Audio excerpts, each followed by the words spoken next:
Hello everybody, beautiful day. Let's not be in here too long, eh?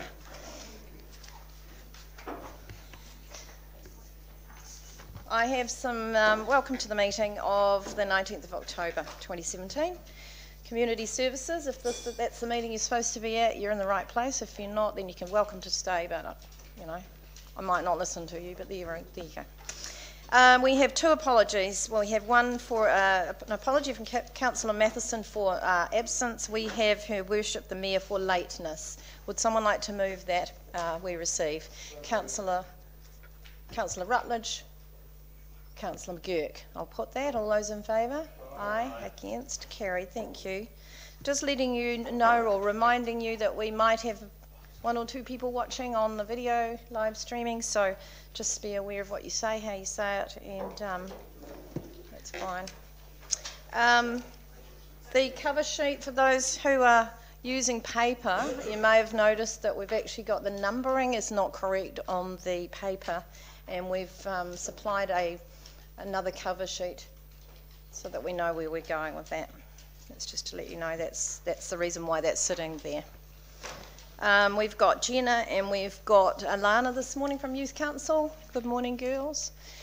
We might be asking you some questions later about the youth strategy and your input onto that and how you felt about that. That would be good.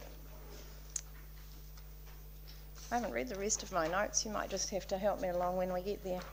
So we'll move on to interests. Oh, the confirmation of order of business is as on the agenda, and any interests that anyone wants to notify now, or you can do it just before the item, is fine with me.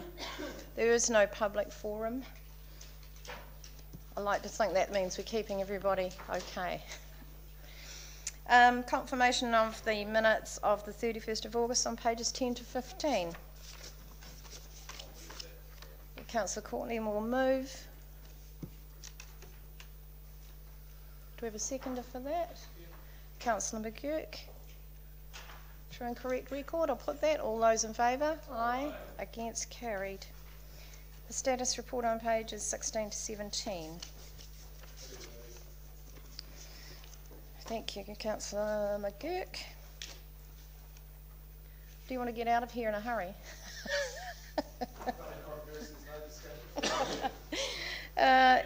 Does somebody want to second that? Thank you, Councillor Courtney. Any questions on that status report? I have one. I just want a timeline on the, I'm going to have to ask Ms. Reggett to come up probably. The arts, the Walker Landing, it just seems to go on and on. Shanine, can we set a timeline on this? I have some news. Good morning everyone, news. Through the chair. So next week the Arts Selection Panel are sitting to meet and consider the final proposal. So that's on the 25th of October to approve the concept going forward, and then everything will be ticking along after that. We've got the project plan in place through our capital projects team to have it installed by June next year. Oh, fantastic. So that status report can change the narration next time. Thank you. That's good news. Councillor Laurie, question? Yeah, just on that status report, it talks about completion by December 2016. Is that meant to say December 2016? It's meant to say 2017? Yeah, cool. Just curious. Thank you. Yes. Right, it's been moved. It's slow, but I didn't think it was that slow. I was still looking for it. Yeah, true. And in fact, I've got a ring around that. It's been moved, it's been seconded. We've had questions, I'll put it. All those in favour? Aye. Aye. Against? Carried. Thank you. Next item is, I've got a lot of paper, sorry, this morning. The Chairperson's report, pages 18 to 19. The only thing I've got to add to that is a verbal on which the Community Partnerships team have been working on, which is a program which is called Strengthening Community Governance, which is pulling together some of the volunteer organisations around the city. And basically they've been in, well, I'll read you the little bit that he's given me. So the Nelson Tasman Combined Community and Whānau Meetings and the Social Services Sector Scan, commissioned by Rata Foundation, have indicated that there's an unmet need in terms of governance development here in Nelson Tasman.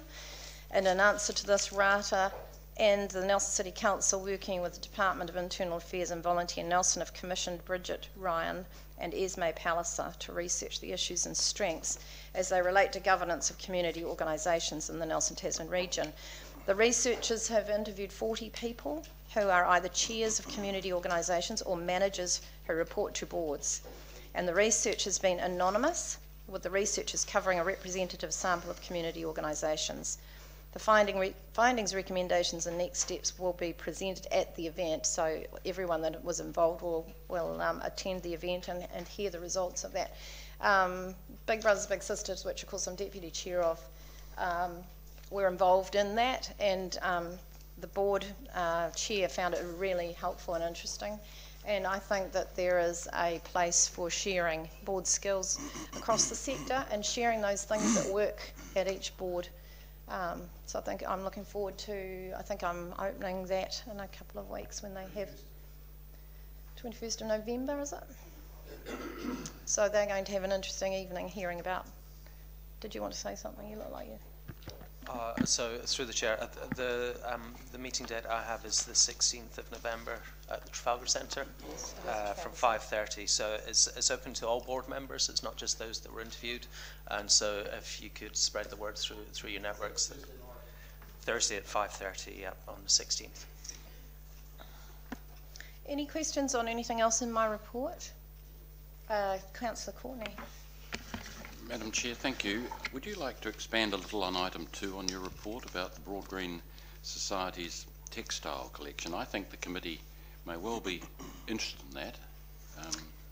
Yes, I can, Councillor. I went to the annual general meeting and the speaker was Karen Richards, and she had several items from the what I call the cool store. We've got a room out at Broad Green that's temperature controlled. And I think we've got the largest. I'm glad I've got some staff in the back because she can keep nodding as long as I'm telling the truth. You can keep nodding, that's good. I think we've got the largest collection in the country. Not sure. It is a large collection of several hundreds of items. I found that talk was fascinating. It was. It had some very old pieces of. There was a wedding dress that came out from England that she's working on, and some of them are quite damaged. But they're really, really precious.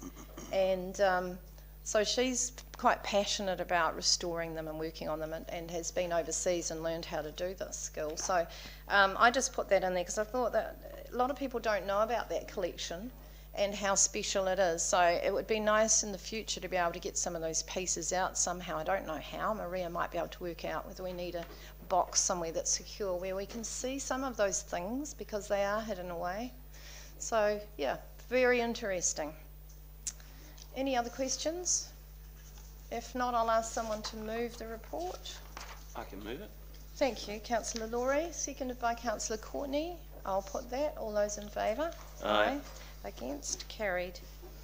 The next up is the Draft Arts Activity Management Plan, and I think Shanine will probably come and present that.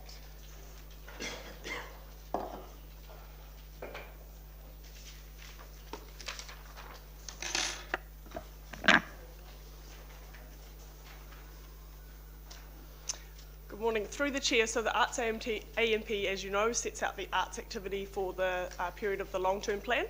This is the first draft and its potential to change before the long-term plan is adopted with any decisions made through that process.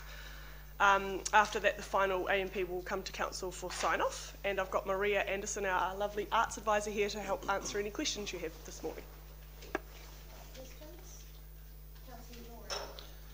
So mine's sort of a overarching big picture question. The last, well, no, on page 26, 1.12, it says total council operational contribution across this activity for 2018-2019 is $1.9 million. How does that compare to other centres around the country that promote themselves as arts centres? You know, like we make a big deal about the arts in Nelson and we tell people to come here and check out our arts, and we identify very strongly. But when I think about the size of council's overall budget, 1.9 million doesn't strike me as a huge amount of money. Am I missing something, or? Can you give me some thoughts on that? Please? Through the chair, I don't have any specific information to answer your question on hand. I can find out for you at a later date if that's interesting. We did recently just complete a survey for Creative New Zealand, who are doing a sector scan of local government, and we're waiting for the findings of that, so that will be interesting to share back with the committee when we have that. Through the chair, will that give us that information? Will it give us the Should opportunity give to a high compare? level overview of comparative to the overall council budget, what our arts spend is, and compared with other councils. That would be very interesting to get that information. And also through the chair, how does that figure compare to, in real terms, inflation adjusted terms, how does that compare, do you think, to expenditure, say, over the last decade or so? Are we spending more on the arts, less on the arts, about the same? Through the chair again, I'm not prepared for your question, unfortunately, Councillor Laurie. I'd have to dig that up and have a look back over the last 10 years and get back to you. Okay, but Yeah. we know what it was in the last AMP, I presume. Yes, Through the again, I chair. don't have that off the top of my Yeah, head. I'm over though. here. Okay. Oh, yeah, there you go. Thank you. I would think- be very interested to know. Yep, and then those sorts of, when you got my email, that's, you probably didn't think about it at the time, but those are the sorts of questions Yep. that Shanine won't have information on. No. So that's sometimes why I send an email out. So if you have got in the future any questions more specific like that, which Yep. will be interesting to see, then Shanine can bring it down and then we could have all heard it. Well, I'm asking the question So now we can through get- the chair, and it would be great to Shanine get may those like to answers. email Thanks. that so that we can all receive it, That'd because be I think it great. would be quite interesting. Yep, thank you. Matt. Anybody else? Councillor Corney. Thank you, Madam Chair. Through to Shanine and Maria. On page 25, 1.6, you talk about public art. Could you explain to me, please, what public art is to you? Because you say here a key opportunity is for public arts works to be better promoted in the community. Now, I'm of the view that we should do more in the CBD with art. Have you got some plans, exciting plans in respect to that?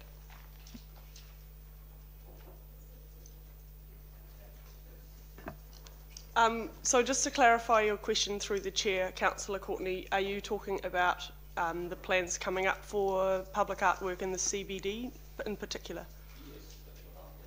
About informing the committee here today about any plans you have to inject art into the CBD. I Okay. think there's a need there, Yes. an obvious need. Through the chair, so the arts policy sets out the direction for public artwork in Nelson. It's a council policy. Within that policy, it sets out priority location sites, and the CBD is certainly part of that. A previous report to council, we had a resolution where the mayor and chair of community services selected priority sites, and we've been working towards those. There are certainly some in the CBD and some along the Maitai Walkway, so it's still on the agenda, and we have the Arts Fund, which is outlined in the activity management plan, which sets the budget for that annually. Dedicated sites, specific? Yes. Dedicated sites. Yes, but it is, if new opportunities arise, they can also be considered. Yes, okay. I'm thinking of, refreshing them and having artists. Someone whom I respect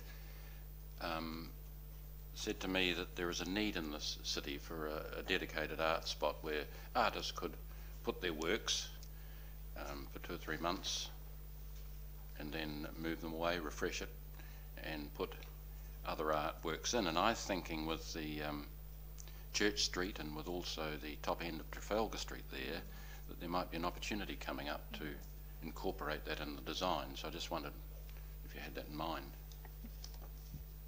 Through the chair, we have actually been thinking, we've been meeting with Church Street, the group that's involved there of businesses, and Marie and I were just actually talking yesterday about what the opportunities might be for some temporary artwork at the top of Trafalgar Street. We haven't progressed further, it's just an idea at this stage, but certainly we'll take your comments on board. Thank you.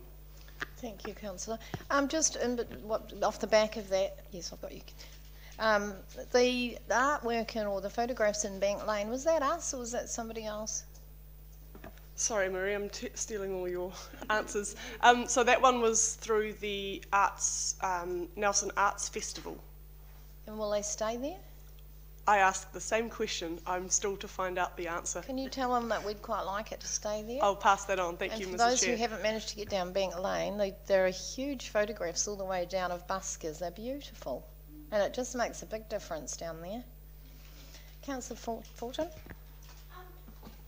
Yes, through the chair, at our workshop on Tuesday, it was actually Councillor Noonan, I think, asked about the Arts Policy 2010. I think it was about that policy. 2009, I think. On page 33 of our agenda, it talks about Arts Policy 2010. Oh, There was an art of being at the centre strategy 2009, and you expand quite a lot on that. But the arts policy, I've just looked it up, and it's really good. And I just wonder if that should be put into this document more. I imagine it perhaps you have, but to me, when I read the AMP and I got to that one section, Arts Policy 2010, I don't think we're seeing it enough, and I wonder if we should actually, I don't know whether you can just pick it up and put it into here, but it's, so I've just looked it up online, and it's really, really good. I don't know if it needs a review, but actually it needs to be seen and more visible. So maybe even just picking it up and putting it into the document could be a really good starting point for people to be seeing it over the next year at least, yeah. And then we are reflecting on some of these things. I imagine you have incorporated in different places, but I just think it's really well written and would like to see it more visible. Thank you. Has there been an eye cast over that policy lately to see if we need to refresh it? It's probably not something that you're going to do unless we ask you to do it, but I just wondered whether, is it something that you use on a regular basis and you feel like it needs some work on it? Through the chair, so yes, we do use it on a regular basis. I think we've identified in here that it needs reviewing in the medium term, but we haven't put specific years on that, so some direction would be good. And I'd like to also get advice from our senior strategic advisor around the time frame on that as well.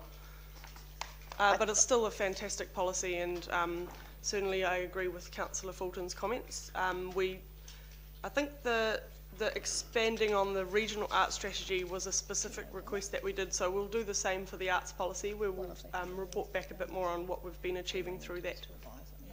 Mm-hmm.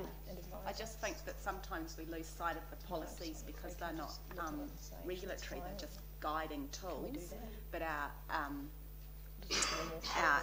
activity management plans come up for review as part of the long-term process, so sometimes that policy work perhaps should be incorporated into the AMP more transparently. I'm just going to get Mr. Ward to comment on the policy. Thank you. Through the chair, I think the policy still is actively being used. We haven't had any feedback to suggest there are any major issues with it. We do try and write policies that have are able to stand some length of time, and we would generally review after about 10 years. So we'd be looking at the 2019-20 year for that, unless there were major issues. But as Shanian and Maria have said, it still is actively directing the activity in the art space. So it very much is a used policy at the moment. Thank you. And before I go to Councillor Rutledge, probably what I would suggest is that as you're using it, if you find that there are things that you'd like in it, that you start making notes up, so that when it is revised, it's a quicker job. Councillor Rutledge.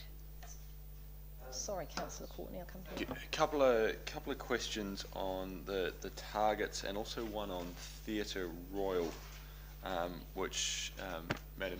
Can we have a page number, please? Madam Chair, please just guide me if or Officer Ward, if that's not a matter for public. We'll go to that last. Page number 41. And what I was looking at was the public art level of service and target. So what it says is our the target 3-year public satisfaction with public art is exceeded or maintained at 49%. So my question is twofold. One is 49%, not even half of people given it the tick, so something's to me is not right. And two is where did you get that 49% 2017 number from? Because I wasn't aware the resident survey was back yet.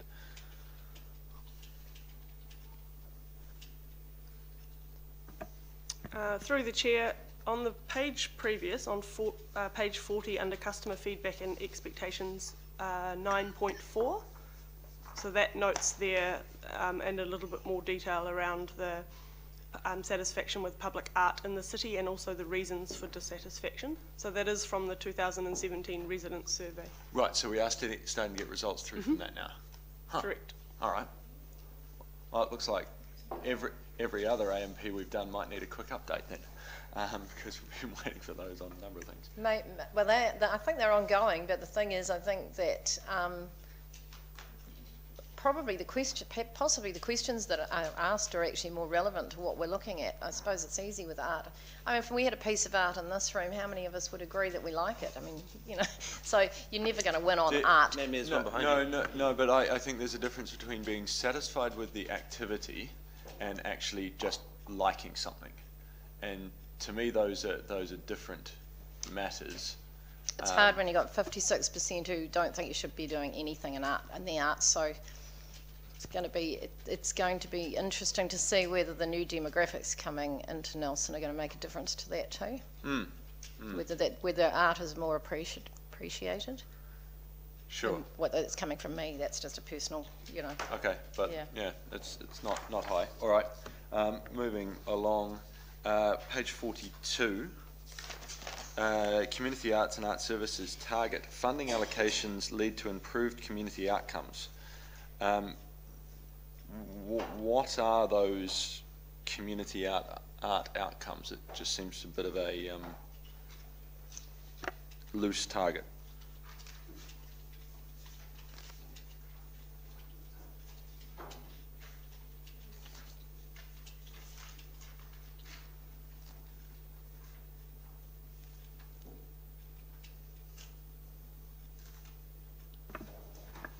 Through the chair, I'll start off and Maria might want to add. If you look at the appendices on page 45, under community arts and art services, that outlines where the budget allocation for that level of service is. So you'll see there we have art strategy implementation and a grant to the Arts Council and the refinery, as well as administration of creative communities funding, and the brass band fits in there as well, and also we've got some money in there to do a feasibility study for the Community Arts Centre. But that tells me where the money is going. It doesn't say what improved community art outcomes look like. Do you want to add anything, Maria? Just 5.2 has the outcomes outlined. On the AMP it's page 10. Sorry, through the chair. Page 32. Page 32 on your report. And that's kind of how we define and measure those outcomes.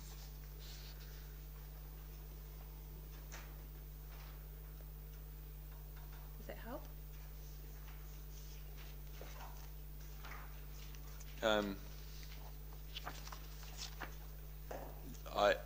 I would suggest that those are not measurable, unless there is some kind of a methodology in behind that I'm not aware of for testing and measuring. These are nice. Mr. Ward is going to explain statements, a bit more. But so I think the question is what are these funding allocations actually delivering in terms of community outcomes? And so we work through, in each of the contracts we have with all the different organisations, there are specific outcomes that are required. It may be in relation to the number of events that are held or the engagement with the number of people that are involved. So we can certainly look at that target and try and put in some firmer engagement measures, because it generally is around people in the community being involved in arts activities. great. Okay, so what you're saying is that you have a set of baselines that we know and that we can go, all right, by doing this activity, participation numbers are going to go up, or some other quantifiable measure. That's correct, and we ask each of those contracted organisations to provide reports on their activity through the year. So we have a record of what they have provided and what we've asked them to provide through the contract. Okay, from a governance point of view, how are those captured and then brought back to us so we have a feedback loop of is the levers we're pulling in terms of funding and allocation actually delivering the results we want? So through the chair, I think this is where this target probably could be improved in order to give you some transparency. I mean, some of these grants aren't huge amounts of money, sure, but certainly in terms of giving you a general feel for what is happening in the community, we can certainly put something in relation to those to give that visibility. Okay, thank you. The opera. Can you explain the strategic purpose for having opera in Nelson? I understand it's a significant cost, and it's well attended and well liked, but do we need to consider how that operates and whether it's improved mix of commercial in there or higher ticket sale? I don't know what it is, but it does seem like a big, really significant cost, and it certainly doesn't do any job of bringing tourism into the area or anything like that. So when you compare it against some other events that we do.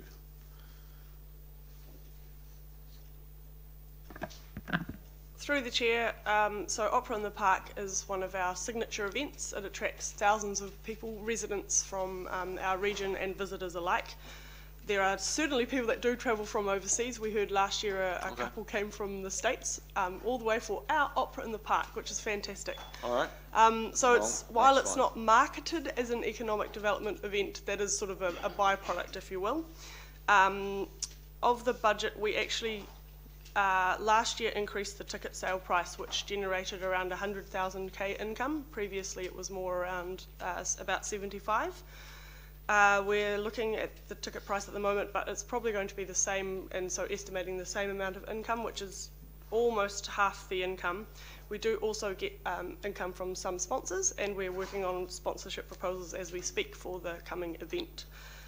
Previously we have had larger big naming rights sponsors, but we simply haven't been able to secure anyone at the moment, but we're always looking for more opportunities in that space. Okay, thank you. Follow-up question then. If this was put through, and I'm asking you to crystal ball maybe, but if this was put through NRDA's events criteria, based on what you've just said there, we do attract people, do you think it would stack up? Through the chair, I think that the main focus is as a community event. It's not been marketed to outside the region necessarily as its main focus. So the main focus is as a community event. However, like I said, it's sort of a byproduct of that is that we do get visitors from outside the region here for the event as well.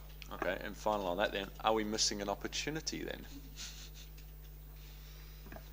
Through the chair, potentially yes. I think we do a few campaigns already through the NRDA with Wellington to get people from Wellington, those sorts of things. So we can certainly look at that and make sure we try and attract as many people from outside the region as well.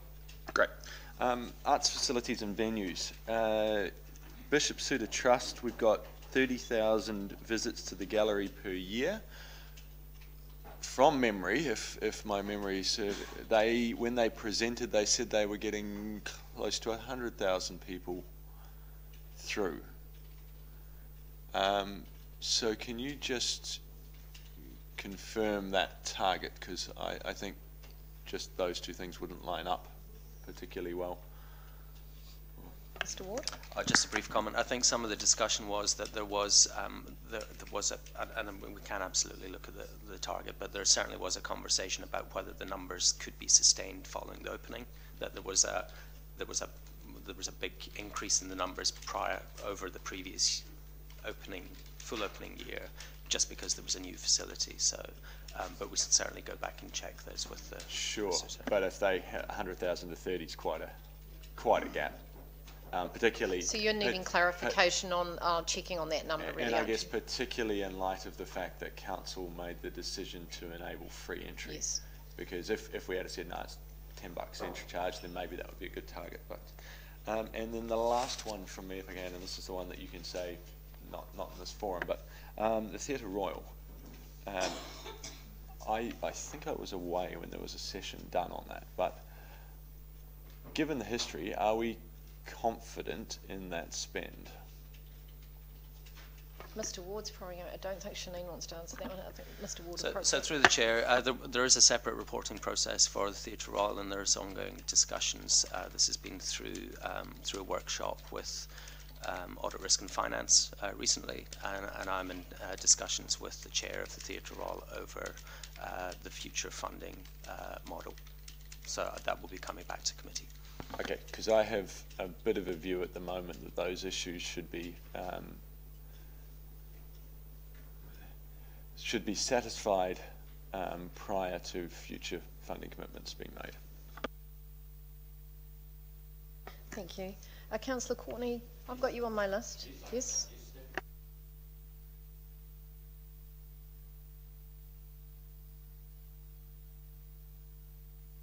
Councillor Courtney, would you mind popping your microphone on, please? Can I go to page, sorry, Madam Chair, through you to Shanine or Maria. Page 27, can you add lights in there, and under the definition 3.2, definition of arts, you've got down there the second one, craft, object, art, ceramics, furniture, glass, jewellery, lights. I'm thinking here of Light Nelson. It's the what would you call it, biennial light festival that we have. Over 15,000 people come along, and I think that's something that we should start and promote. And there was something in here that I wanted to question you about, where you mention, let's see if I can find it.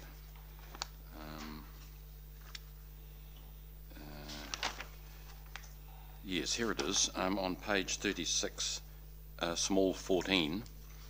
Legacy artwork should be considered relating to key regional events, such as Light Nelson. Now, I'm wondering what you mean by that. Could you explain that to me? Legacy artworks should be considered relating to key regional events, such as Light Nelson. Maria, could you expand on that, do you think? Microphone working. We're talking about public artworks that leave a legacy from a major event or a major date that we have in the a celebration that we have in the region.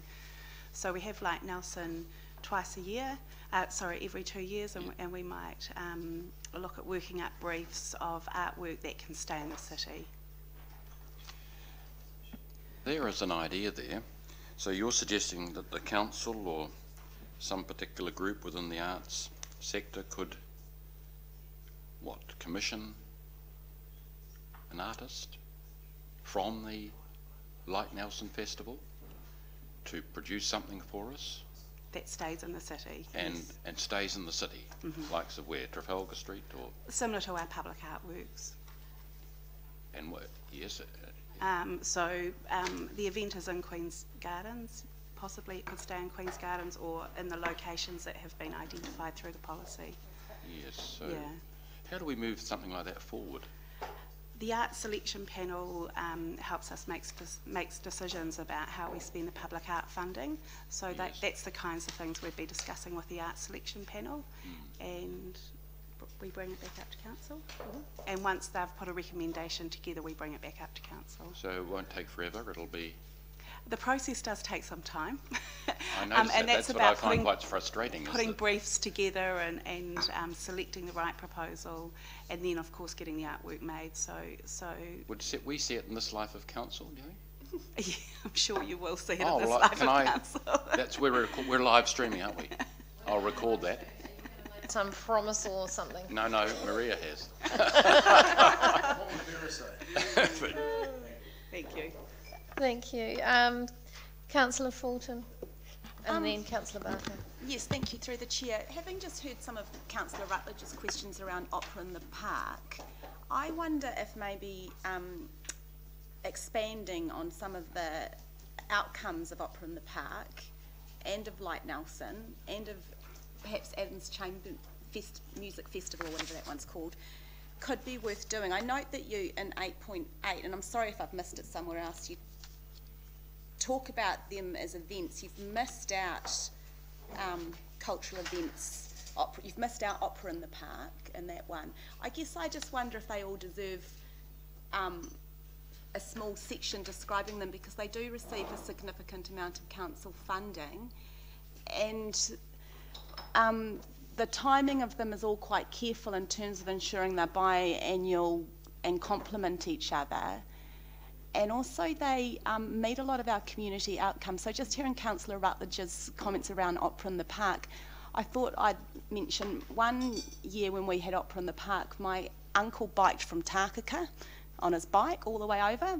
My mother came from Blenheim, my aunt came. So it's intergenerational, the community outcomes. So we've got teenagers at it and grandparents, and it's really quite a big day for many members of the community. So I think that cultural and that intergenerational outcome of something like Opera in the Park, because the intention of it is to give members of the community an experience of opera which they might not otherwise ever go to. I think that could be expanded on a little bit, because a lot of people don't understand that it's not just opera. It's got a whole lot of other, and it's very carefully thought out in terms of why it was called Opera in the Park, and why that was intended to be a sort of a signature event, because it was trying to reach out to members of the community who might not otherwise ever experience opera. Oh yeah, true. Nourishes the soul, I like that. Mel Courtney's just written that down.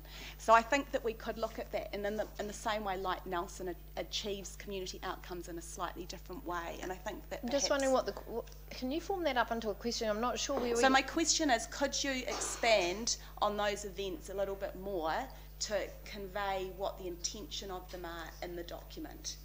Thank you. Yes, thank you. Great. Councillor Barker. Thank you, Madam Chairman, and I appreciate Councillor Courtney bringing our attention to the definition of the arts there. And it's made me think that there's one that I would like to see included as well. It's what I loosely term living art, but it encompasses what I used to do as a hobby and commercially, bonsai. And we do have a sister city, which this is a major. You never know what's going to come out of these meetings. So bonsai, but I would also add to that topiary. So I term it loosely as living art. I agree. Through the chair, just to clarify that definition's actually come from a document that we've pulled it from. So to change the definition, I think light's appropriate, and I think living art's appropriate. Yeah, so we can add it as a footnote to the definition if that's what council wishes to see. It's actually a quote. It is actually a quote, isn't it? It's a quote. From where? It's a quote. It's there on page 28. Someone should tell whoever wrote it to catch up with things. Need to sort them out. Yeah. We can expand on it. Okay. Right, Councillor Rutledge. So there's one thing, and I do apologise because I should have picked this up earlier and flagged it. But if we go to page 37, just as an example, but I think it actually holds on a lot of these things. When we go key issues, we go no clear, well understood, unique value proposition for creative sector. We're not sure how to talk about or promote creative arts. Links not realised between locally made arts and other artisan sectors. Now, I think we've got a really detailed and well thought out piece of work happening at the moment with the regional identity, of which one of the pillars is arts and artisans. So I think there is a real opportunity to connect this stuff with the regional identity. And I'd actually like to see this document reflect that, and quite specifically how we, because the NRDA are wrestling with how to integrate that work into the community and get that launch velocity out of it, and potentially if we're funding different things all over the place, there's a obvious point of leverage or hey, this is the expectation. So I really do think there's an opportunity there, and I'd love to see some thought go into that. I agree. I think we would agree with that. Thank you. Good suggestion. Councillor McGurk, why are you pointing at yourself? Have I forgotten you? I hadn't caught your eye. You may speak. Ian's finished. Yes, you may speak now. Just a couple of questions. Just reassurance from probably Mr. Waters that the matter around the Theatre Royal and the financial is subject to the another report coming to Council. Correct. The next one is, these are quite unrelated, but the flag tracks, where are we at with that? At the moment we've got a whole lot of tatty pieces of cloth hanging on. I can't wait for the answer. You're going to be so excited. If Shanine could sell these, I think she would have sold heaps of them. So I'll let her talk to you about them, and she'll probably tell you whether she gave me a little video of what you can have a look at them. So you go for it, Shanine.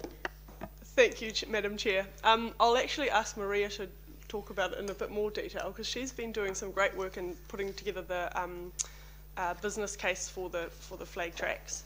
And previously Axel did some work on this as well, because it also fits with our festivals. The main thing is that it's going to mean putting up flags up and down much easier than it is now, and the costs will be reduced by, I think it was around 80%. So I'll hand you over to Maria now, who can give you a little bit more detail about the, what it's going to mean for us. So there's around 100 flags in the city, and we're proposing to install a new flag track system that's used in other cities around New Zealand as well. It is an outlay for next financial year's budget, yes. A large outlay of around the $70,000 mark, but well and truly paid off because of the extreme costs that it costs us to put those flags up every year. So we've got a little formula here, and it looks like it's paid off in 5 years. In 5 years, it's paid off very quickly through reduced expenses to put it up. So we don't need a trained person to put it up. We don't need traffic management plans. All those health and safety issues are dealt with. So it's really exciting. It also means that a lot of other people, other community groups can put flags up in the city. We can have art competitions, perhaps over the winter time. So it's really exciting for the region to give it some vibrancy. Is this a case where can we have more of them? Well, we better get the first lot up first. So we're looking at replacing the first. Yeah. More. Well, no, it's I'm well aware of the business case, but yes, it does make sense yes. that if you're going to do it, yes. do it once, do it. Through the chair, they go on all our existing light flag poles, so all the ones where there are flags at the moment will have the flag track system. I was saying more. I'm thinking sort of arterial routes, up and down the likes of further up. I can look at that as as part of our business case. Next one is Te Matatini in 2025. We've all allocated quite a significant amount of money for that particular festival, but I appreciate there'll be a bit of a run up to it as we prepare for that particular event, which is probably going to be one of the largest cultural events in the country. I'm just wondering, are your numbers reasonably? I'm wondering about your planning up to the event to prepare. And one is actually observing how Te Matatini and impact on various other councils around the country. Do we do site visits? Do we bring people in to help us prepare? Because this is going to be huge, and I really want it done right. I think when Christchurch did it, was it last year? The year before, Naitahu set a gold standard. Through the chair, thank you for that, Councillor McGurk. Certainly there's a lot of planning already underway by the Te Tau Ihu Māori Culture Council, who are leading the event for Nelson. They're working with the National Te Matatini organisation as well, and they've been in conversation with our Chief Executive and Strategic Policy Advisor around the plans coming up. They actually put a bid into our last long-term plan, so that's, they've already been talking about it for quite some time. I believe they have a certain target of money in the bank that they have to achieve by a certain year, which is why our funding will help with that as well. And council officer support will also be provided to make sure that we have everything in place for the competitions in 2025. Just on that, someone beside me said that the NRDA will be involved as well, so that's really good. Another question, Councillor?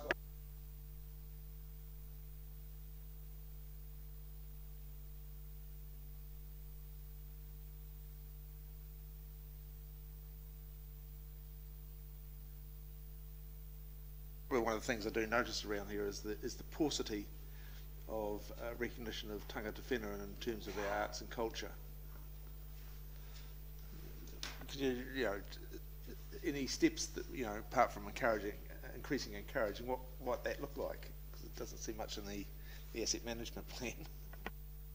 Through the chair, so it's been identified as an issue which we would like to address, and obviously as future work. We haven't gone into too much detail because at the moment we're still in the planning stages for the long-term plan. Is there anything you want to add on that, Maria, as well? The outcomes that we put into each of the contracts. So in reference to your question, I'll be able to help answer both. The outcomes that have been put in all the contracts for our various funding facilities and venues have included one clause about the profile and delivery of Ngā Toi Māori art. So every year they need to show that they're achieving that outcome. So, does that... Last question. What is a Presidium art style theatre?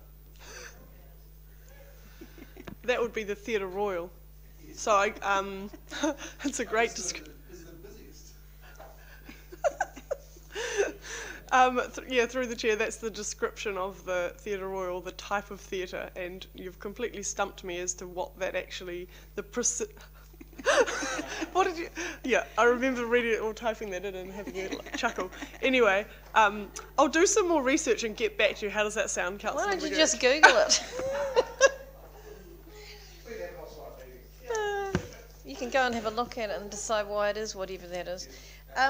Thank you. I've got a question just regarding the big page 43 regarding the School of Music, and I did have a chat to you about the fact that the levels of service, I think, should incorporate some sort of community outcomes, and I don't know whether you'd like to comment on that, whether that can go in, because I am expecting some sort of community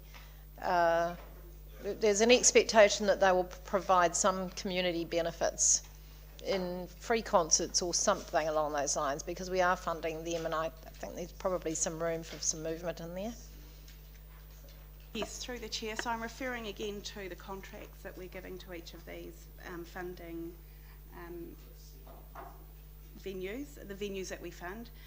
So we've got a whole bunch of community outcomes within their contract, and if you'd like us to put some of those in the level of service, but they're certainly covered. I think probably just the commentary that there will be some community benefits. Yes. Something along those lines would be fine for me, as long as we are aware that when we look at it, we go, oh, what did they do? You don't need to put them all in here, because I think this is a higher level, and I think we need some flexibility. You might decide there might be some changes in that area, but as long as that is considered.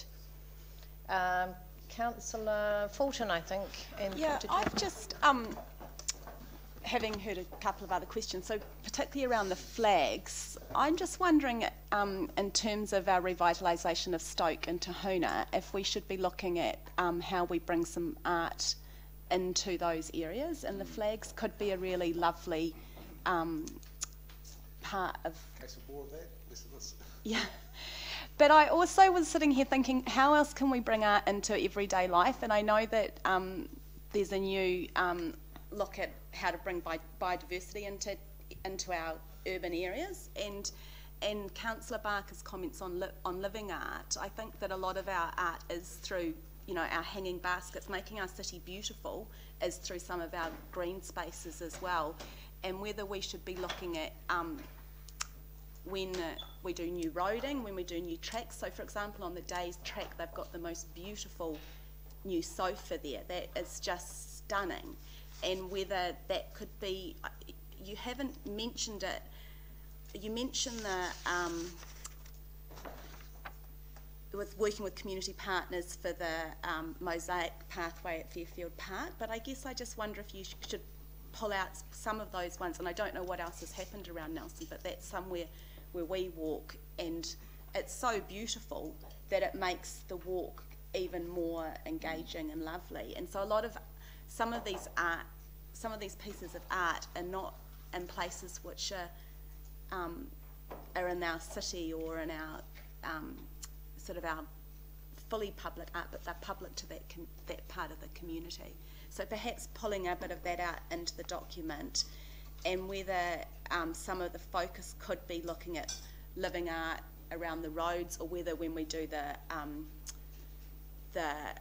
playground, the city playground in the part of the Rutherford development, that should really be incorporating art, whether it be living art or how much more art we can bring into some of those other activities. So I guess I wrote down roading, new tracks, new parks, new playgrounds, that kind of thing, and bringing some art into those aspects. Thank you, Councillor. Final words? Yeah, it was Councillor really just Rutledge. picking up on your point around the levels of service, and I guess I'd follow that with, we probably should have a target. So if, for example, Yes. it's public, we think that public concerts are an outcome we want School of Music to generate, well, it should say 2 or whatever it is there. And certainly don't need to or want to see the details of the contracts, but we need to be able to have visibility and agree on that higher level stuff. Yeah. Otherwise, Agreed. I want to wrap this up unless you've got a burning issue. We need to, otherwise we're going to be here longer than I had planned. Just so one final, because I'm pretty sure in our arts policy there's a mention that roading will have something like 10% of its budget spent on arts or something. I think that's new builds. New builds? No, did it go Mr. out? Ward is going to correct. No, we've got a lot of staff going really overwhelmed here. I'll get Mr. Ward to respond to that. So through the chair, the arts policy directs us to consider the potential for art in any new capital project, but there's no set amount. Right, we've got before us the we've got a recommendation that the committee receives, and it is a draft arts activity management plan, and then a recommendation to council. So we'll take those separately because one's to council, one's to not. So I'd like someone to move. I'll move that. Thank you. so when do we expect to see these back? Because we've talked, there's a lot I think that needs updating before I'd be comfortable pushing this up to go into any kind of draft long-term plan. I'll let Mr. Ward respond. So I guess through the chair, and listening to the discussion today, I haven't heard anything substantive in terms of changes to dollars or projects, and those are the key things that we need to nail down at this stage to inform the long-term plan. All the activity and asset management plans will come back to council for formal adoption once the LTP has been adopted, and we can certainly incorporate the changes that have been requested in today into those, and there will be changes depending on the LTP decisions that are made as well. So that those will all be caught up when the plans are adopted next year. So what, all the changes that we've just gone with like that are just going to be written in there and everyone's going to be happy? I think there are some reasonably significant things from that governance and what our oversight is on this that we've raised today, and I think they should have some kind of a process of coming back before we go, that's going out into the long-term plan for consultation, and then we'll see it again after that. I'm just wanting to make sure that we get it all lined up. Mr. Ward? Again, if I go back, the substantive changes, I guess, would be with those that have been requested in the levels of service, because they may then be reflected through the long-term plan. But I haven't heard anything in the discussion, and please do correct me if I'm wrong, in relation to a financial impact from any of the changes. It's more around clarification of what we're asking for, rather than changing or adding to the level of service, which would have a budgetary implication. So in terms of the LTP, what we do is primarily those are driven by the numbers to inform the activity. And I'm happy to bring back through the chair the levels of service changes that are made, but I'm not sure that they make any substantive difference to actually forming up the long-term plan. Right. Okay, then finally, sorry, I do realise I'm labouring this a bit, but with respect to the Theatre Royal, which would be some big dollars if council decided certain things needed to happen, how would we deal with that? So through the chair, as I indicated earlier, there's a separate process where that is being worked through with the trust at the moment, and we would expect to report. We will report back separately on that issue. And that has been dealt with through the Audit, Risk and Finance Committee, and is likely to come back through that committee. Okay, so there doesn't need to be any commentary on this in this document? No, I don't think that would. I mean, this document is correct in that it reflects the status quo. If there are changes made subsequently, then the document will be updated to reflect those changes. Right, we've got a mover to receive. Can I have a seconder? Thank you. Councillor Fulton, I'll put that. All those in favour? Aye. Against? Carried. Now the recommendation to council that approves this draft arts activity management plan. Happy to move. Thank you, Councillor McGurk. And I'm happy to second. Thank you, Councillor Ford. With the amendments that we've talked about today? Just a moment. Yeah, I know, but it's still, oh, it's just this. Okay, and then you update. Right, okay, so maybe, can I just ask a question then? What is staff's preference? Is it better for you to go away and make a few amendments and bring it back to this committee and then send it up to council, or is it? Look, we're really trying to make best use of your time. Yeah. And as I've said, if there had been substantive direction changes, we would take it away and bring it back. But given the time frames, our preference is just to note that we will make those changes in the next iteration. Yeah. But in terms of informing the long-term plan, what you've got in front of you is the document that will inform that. So how about then we put in the words, and that in the next something like just exactly what you said as part of our recommendation to council, that amendments will be made during the next reiteration to reflect feedback given at this meeting. Because I think you're right, I don't think it's substantially changing funding or anything. It's actually probably just expanding some of what's already in there and looking at how we can complement how the arts activity management plan works with other sectors within council. Yep, through the chair. So we can incorporate that, but what I would say is that this is the same process with all the AMPs. Yeah. That all of them are adopted in principle and will be subject to change in the same way that this one will. Okay. So we have absolutely captured your comments, and that they will be reflected. Right, I'm fine with it. So we've got it moved and seconded, so we're in debate. So do you want to Yes, I will. I'll speak? use this opportunity, seeing there's been another round of questions being asked. I want emphasis incorporated in the plan for the CBD, greater activity in the winter months. There's a growing anxiety out there about the slow business trade in the winter months in Nelson. It's coming, and the NRDA are aware of it, and so is you, Nelson, and I just want to see us playing our part through greater festival and arts activities in the CBD over those winter months. I want an emphasis on that, and then the people who are running businesses and employing 8,000 people in our city will be encouraged to think that we're trying to do everything we can at this end to stimulate activity in the CBD. Thank you, Councillor Courtney. Anyone else wish to speak? I'll speak to the. Thank you, Councillor Fulton.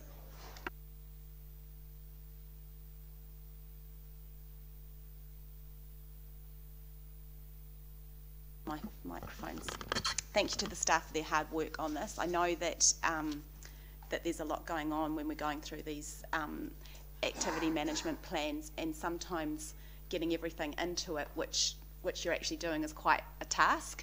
So I think that the feedback today just reflects an excitement by the governance table that we're heading in the right direction, but we can probably tell that story a little bit more and expand it a little bit more to incorporate some of our smaller projects, and how we can make the city a more beautiful place in lots and lots of different ways. I think that that's one of the things about art for me personally. It's a myriad of experiences, and that's one of the reasons why we love our city. So I think it's a really important activity management plan. I think the funding's sufficient, but I wouldn't want it to decrease. I do think that that compared to a lot of other areas, it doesn't get enough attention, and it's seen as a nice to have, when actually, of all the things we do, it makes people's lives, it can be the difference between people's mental health, just their feeling connected to their communities. So I think this is a really important management plan, that we keep doing this kind of work, and that's what makes us a brilliant city. Thank you, Councillor Fulton. I'm speaking to receive this and to send it up to Council. I agree with Councillor Fulton. The arts area is essential to the well-being and the completeness of a person. We can have as many toilets that flush as we like, and we can drive down the road and everything works, but actually, why do we get up in the morning, and if we walk past all cold buildings and we don't have anything that's of interest, I'm sorry, it's a bit of a dull life. So it is a main piece of our lives, and we should be supporting this. So I would totally support this going up, and hopefully we will have the ability to grow this area that sits with this committee. I would now like to put it. All those in favour? Aye. Against? Carried. I'm going to push through because you've been slow on that one, so I'm going to punish you now. So we're going to have we're going to discuss the Nelson Arts Festival, and when we've finished that item, we will take a break after that. So the Arts Festival governance, Shanine. We have got we've got an update of. Are you going to go through the change? Right.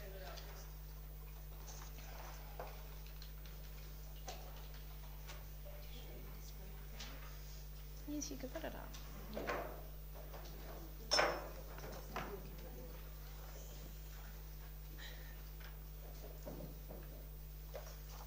Go.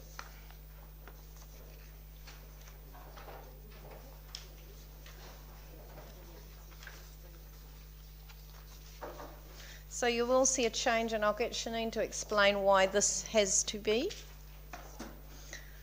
when she gets back. Thank you.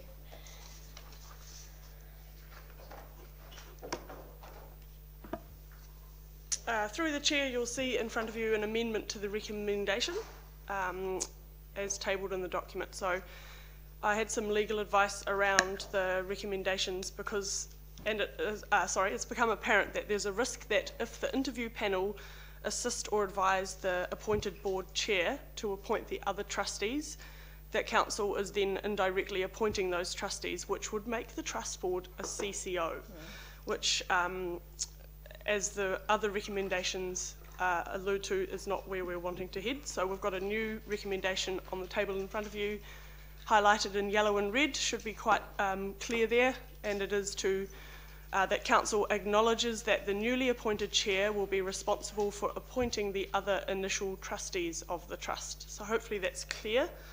Happy to answer any questions on that. Are you moving the whole, actually, should I move the recommendation separately from the one to council? Is it best practice doesn't matter? I can do both? Right. You happy to do the whole lot? Fine. I've got a mover for the whole lot with the changes as per what's been delivered. Would I'll Councillor second that, Courtney yes. like to second? But in seconding that, I don't want to push my own barrow, do do that, but I wouldn't mind being on that selection panel, to be quite honest with you. I wouldn't mind supporting on that. I think you are. Well, I'm really glad that you're happy. I'm very pleased that you're happy to be on the selection of the chair, because actually you are. You've just seconded it, actually. I was looking at the last line, the original one I wasn't. So no, I'm very pleased. Sound thinking, that's good. Right. Questions? Thank you, Councillor Laurie. Thank you, Madam Chair. Page 53, option 2, independent governing body. The first advantage is listed as completely independent of council, therefore more attractive to sponsors and donors. What evidence do we have of that, please, through the chair? I'll tell you why I'm asking the question. It's like I'm thinking to myself, I'm a Nelson business, and I know a lot of businesses which have had long-term relationship with the festival, and that's one of the things they appreciate about the bang they get for their buck. It's not like a one-off, it's an ongoing thing. Now, if I was a little bit unsure as to the longevity of the festival going forward, I might not feel as confident about putting my money into the festival as I do under the current arrangement, where it's a council thing. It's something that has the backing of the council, and so therefore feels like something I can invest in. Does that make sense?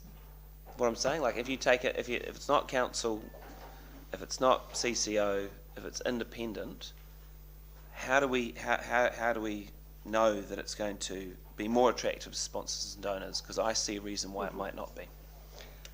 Through the chair, so like you mentioned, if it was run by council, it has council's backing, and that's one of the reasons why external sponsors and donors are less likely to fund, because it is already supported by council, and council would sort of pick up any shortcomings, if you will. So if it's a completely independent body, and as you can see with other independent trusts, they are very successful in obtaining high levels of sponsors and donors, so that's where that advantage has come from.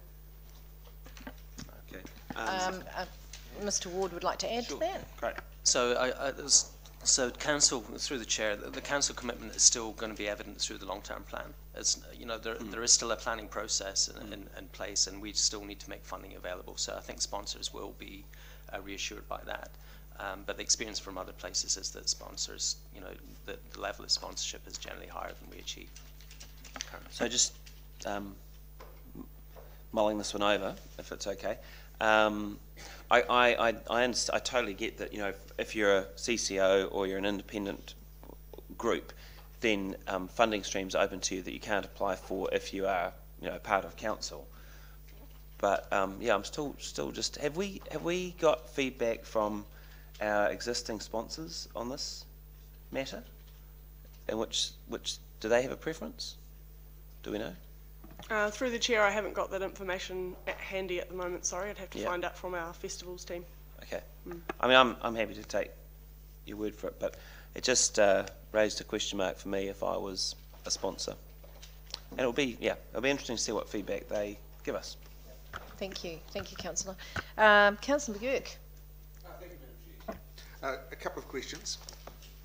The first one is that when this came up, we went down the line that perhaps a CCO or CCTO might have been the preferred option. And there was quite a lot of thinking went along with that, and that was probably the preferred option at that time. And then we had a submission from the Nelson Residents Association, Steve Cross, and then alerted us to a different one, and pretty much represented it in terms of submissions, page 68 to 73 of this report. I'm just wondering, was that the case of where we changed track and decided that a trust was probably the better option? The recommendation? Through the chair, so that was part of the factor that we considered, and for this report we considered, like you said before, the feedback from the public consultation on establishing a CCO, as well as a number of other, so the transition board recommendations, But we also, if you recall, we had a workshop with council on the different risks for each option. So considering all the previous consultant reports, the transition board recommendation, the public feedback, including that of Mr. Cross, and the previous council workshop on risks, that was where we've ended up today. Okay. Next one is the governance or the trustees. The deputy chair and others will be involved with the chairperson. I'm just wondering, do we have sufficient confidence that we're going to get enough trustees with the necessary skills to run this? Because I'm well aware of the workshop that Brenda Ryan and a couple of others have done about governance around there. As you know, there's such a thing as governance fatigue or trustees, where we're basically thrashing the same people with the necessary skills. And I accept there will be some well-intentioned and well-meaning and the necessary skills out there, but there's only so many hours in the day, and there are only so many people. And I'm just wondering, are we confident enough that we're going to get the skills and the people that we need? Well, this community needs to run a successful a successful festivals events. Through the chair, look, we won't know until we call for applications officially, but I know there's a lot of interest already generated. There's a very strong arts community in this region, and there's quite a few key people that would be excellent trustees. When we called for applicants for the transition group, quite a few people came forward that we wouldn't have thought would come forward, and I think that'll be the case in this respect as well. If you look around the country at other trust boards, they do rotate so that there's a healthy, change. And I strongly believe that we will get a good trust board in our region, given the. Are we expecting to pay these trustees, or are they expected to receive some kind of recognition in terms of a fee, an honorarium? Through the chair, so we're drafting a trust deed that would come back to council, and I've indicated that that would have no remuneration for trust board members or the chair, in line with other trusts around the country. Yeah. Well, I'm just signaling that I have some concerns. I see that as a risk.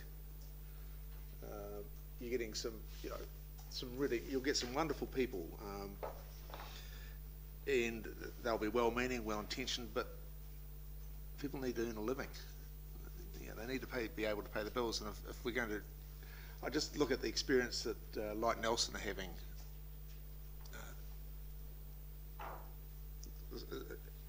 I'm guided by advice. Anyway, I'll leave it. Thank you, Councillor. Councillor Fulton. This is quite a big turnaround, and when we workshopped it last year, we had very clear advice from the transition group that council-controlled organisation was the best way forward.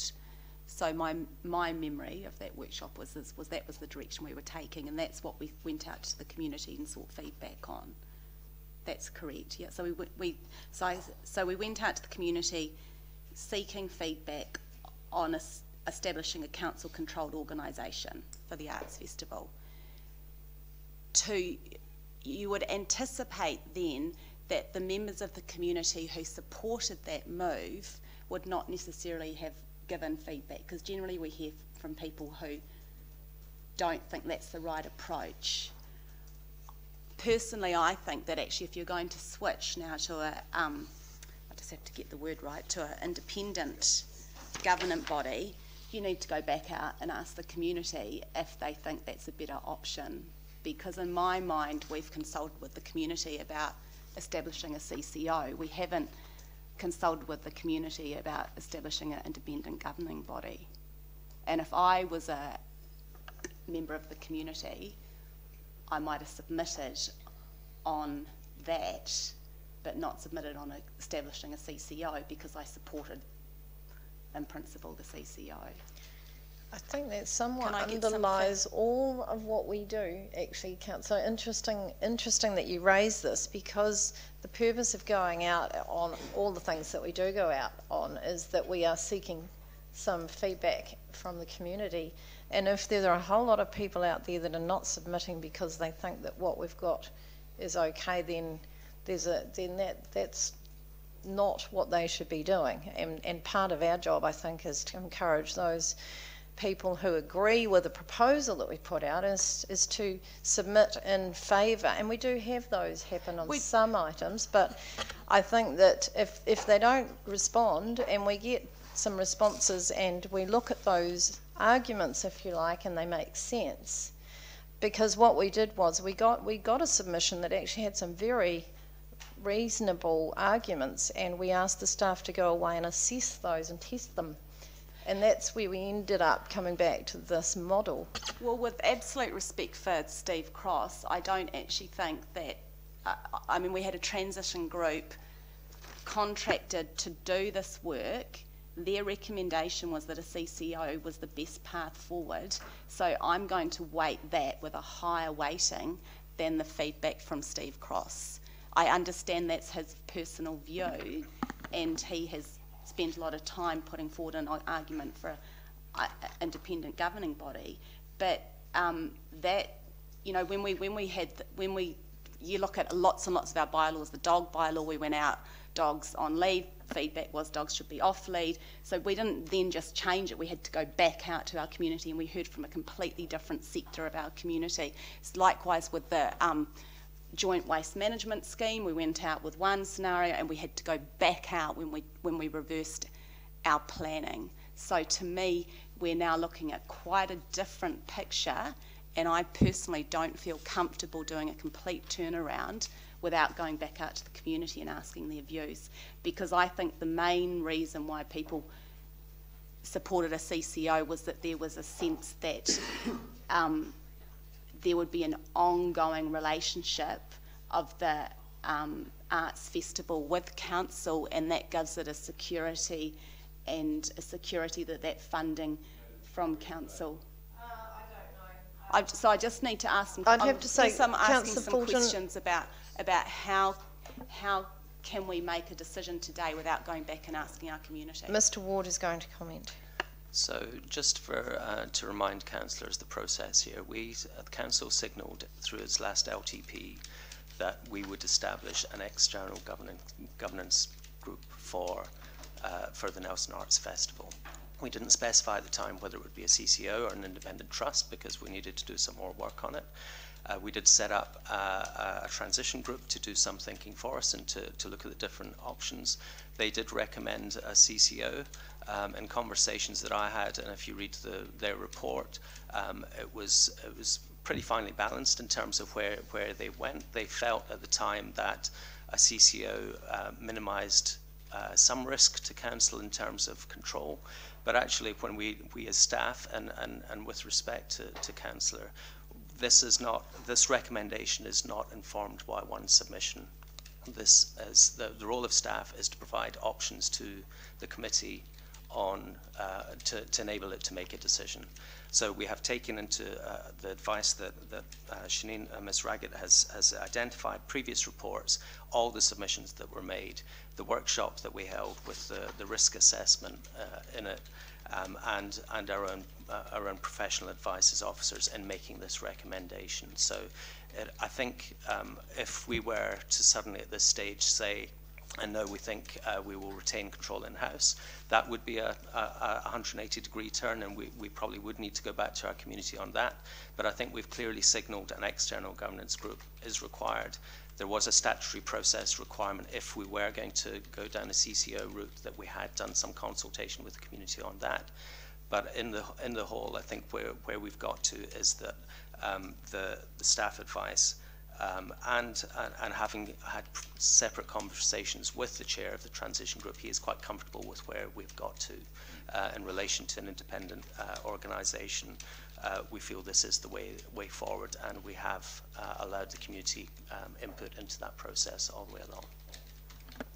Thank you. I'm going to move on to Councillor Corney. Thank you. Through you, perhaps to Mr. Ward.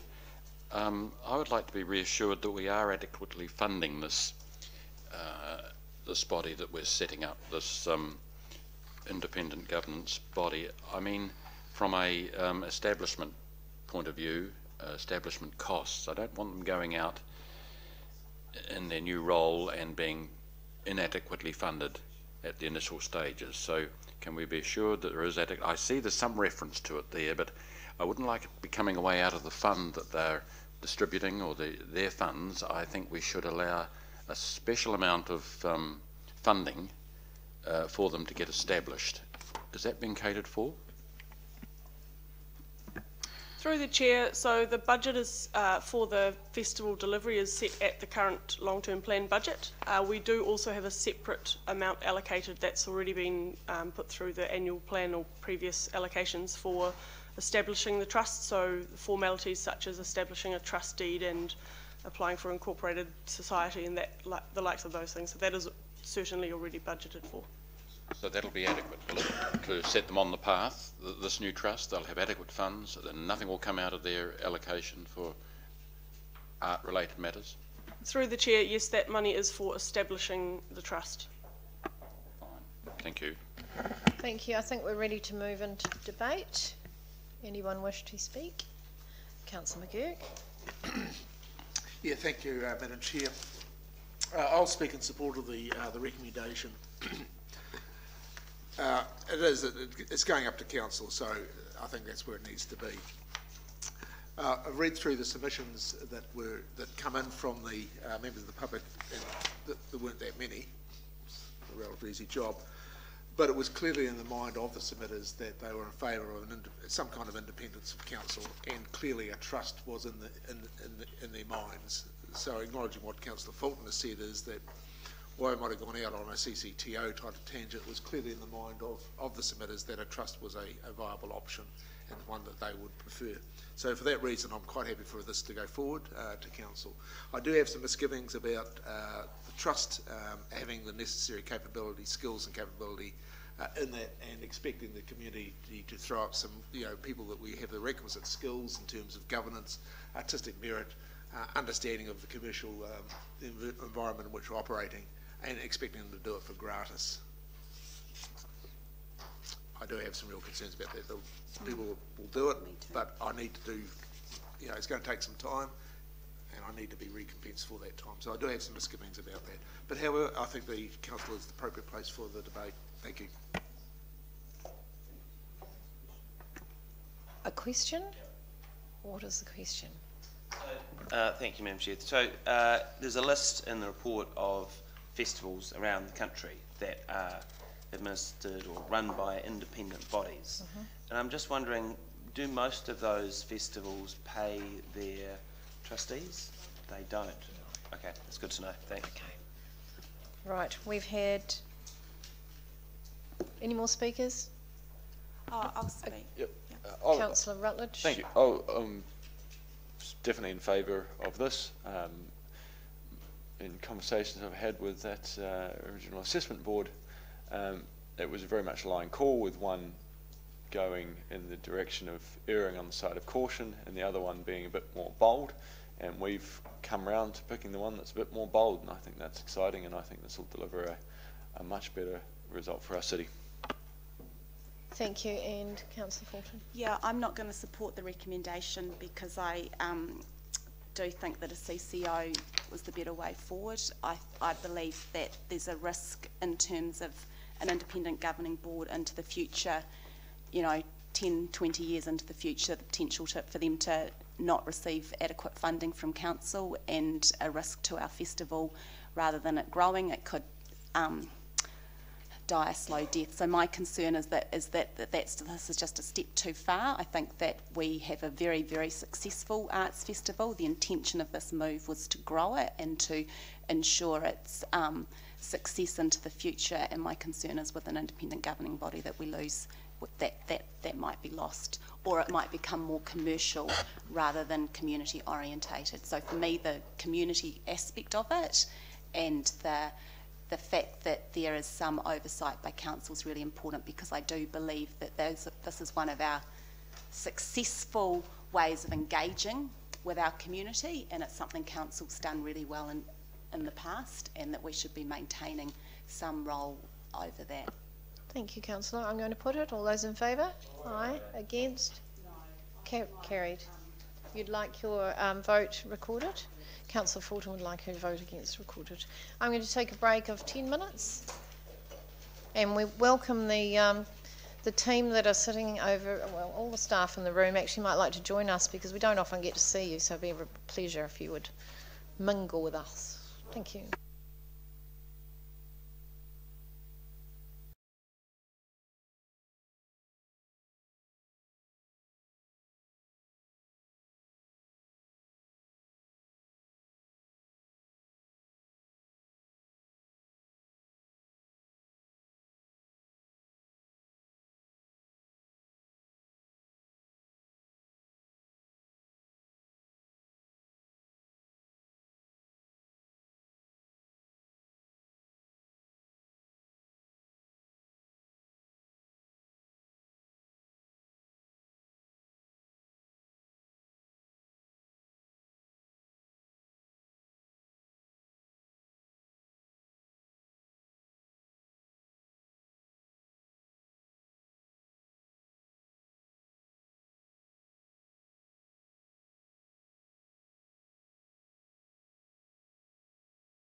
where are we back online?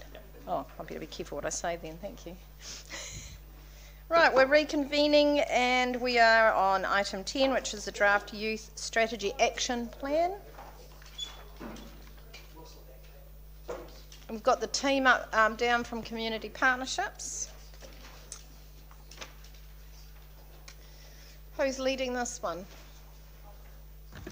Hello again, through the chair. I'll introduce these guys and then leave them to it more or less. Not to put them in the deep end, of course.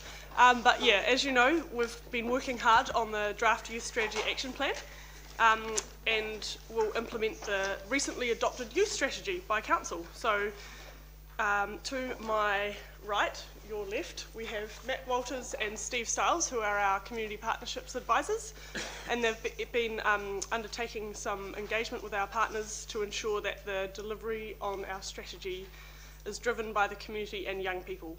So they're going to now provide a bit of an overview on the engagement process to date and where to from here. And I'll hand you over now. Matt, you're first, Steve's first. Good morning, thank you very much. I'm just going to briefly fill Council in on the engagement process that we undertook. Council will remember back in June 2016, the youth strategy process was initiated. That was signed off on the 10th of August of this year. And just prior to that and through the subsequent months, we'd been working very hard engaging with the community about a draft action plan that you have before you. We used a number of techniques to engage the community, from face-to-face meetings with quite a number of organisations, talking to our various networks, and actually went to the Youth Volunteering Summit, which was an excellent summit that happened here in Nelson with a large number of school-age young people.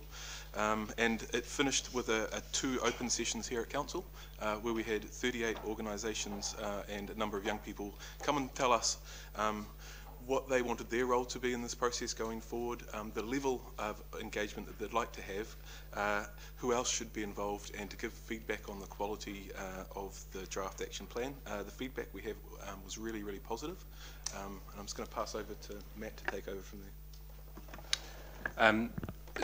It was heartening with the engagement to put opportunities or the activities in front of various people and really get an idea of what they thought about each of the activities in the draft youth action plan, but also how they want to be involved in the future design and delivery of those as they progress.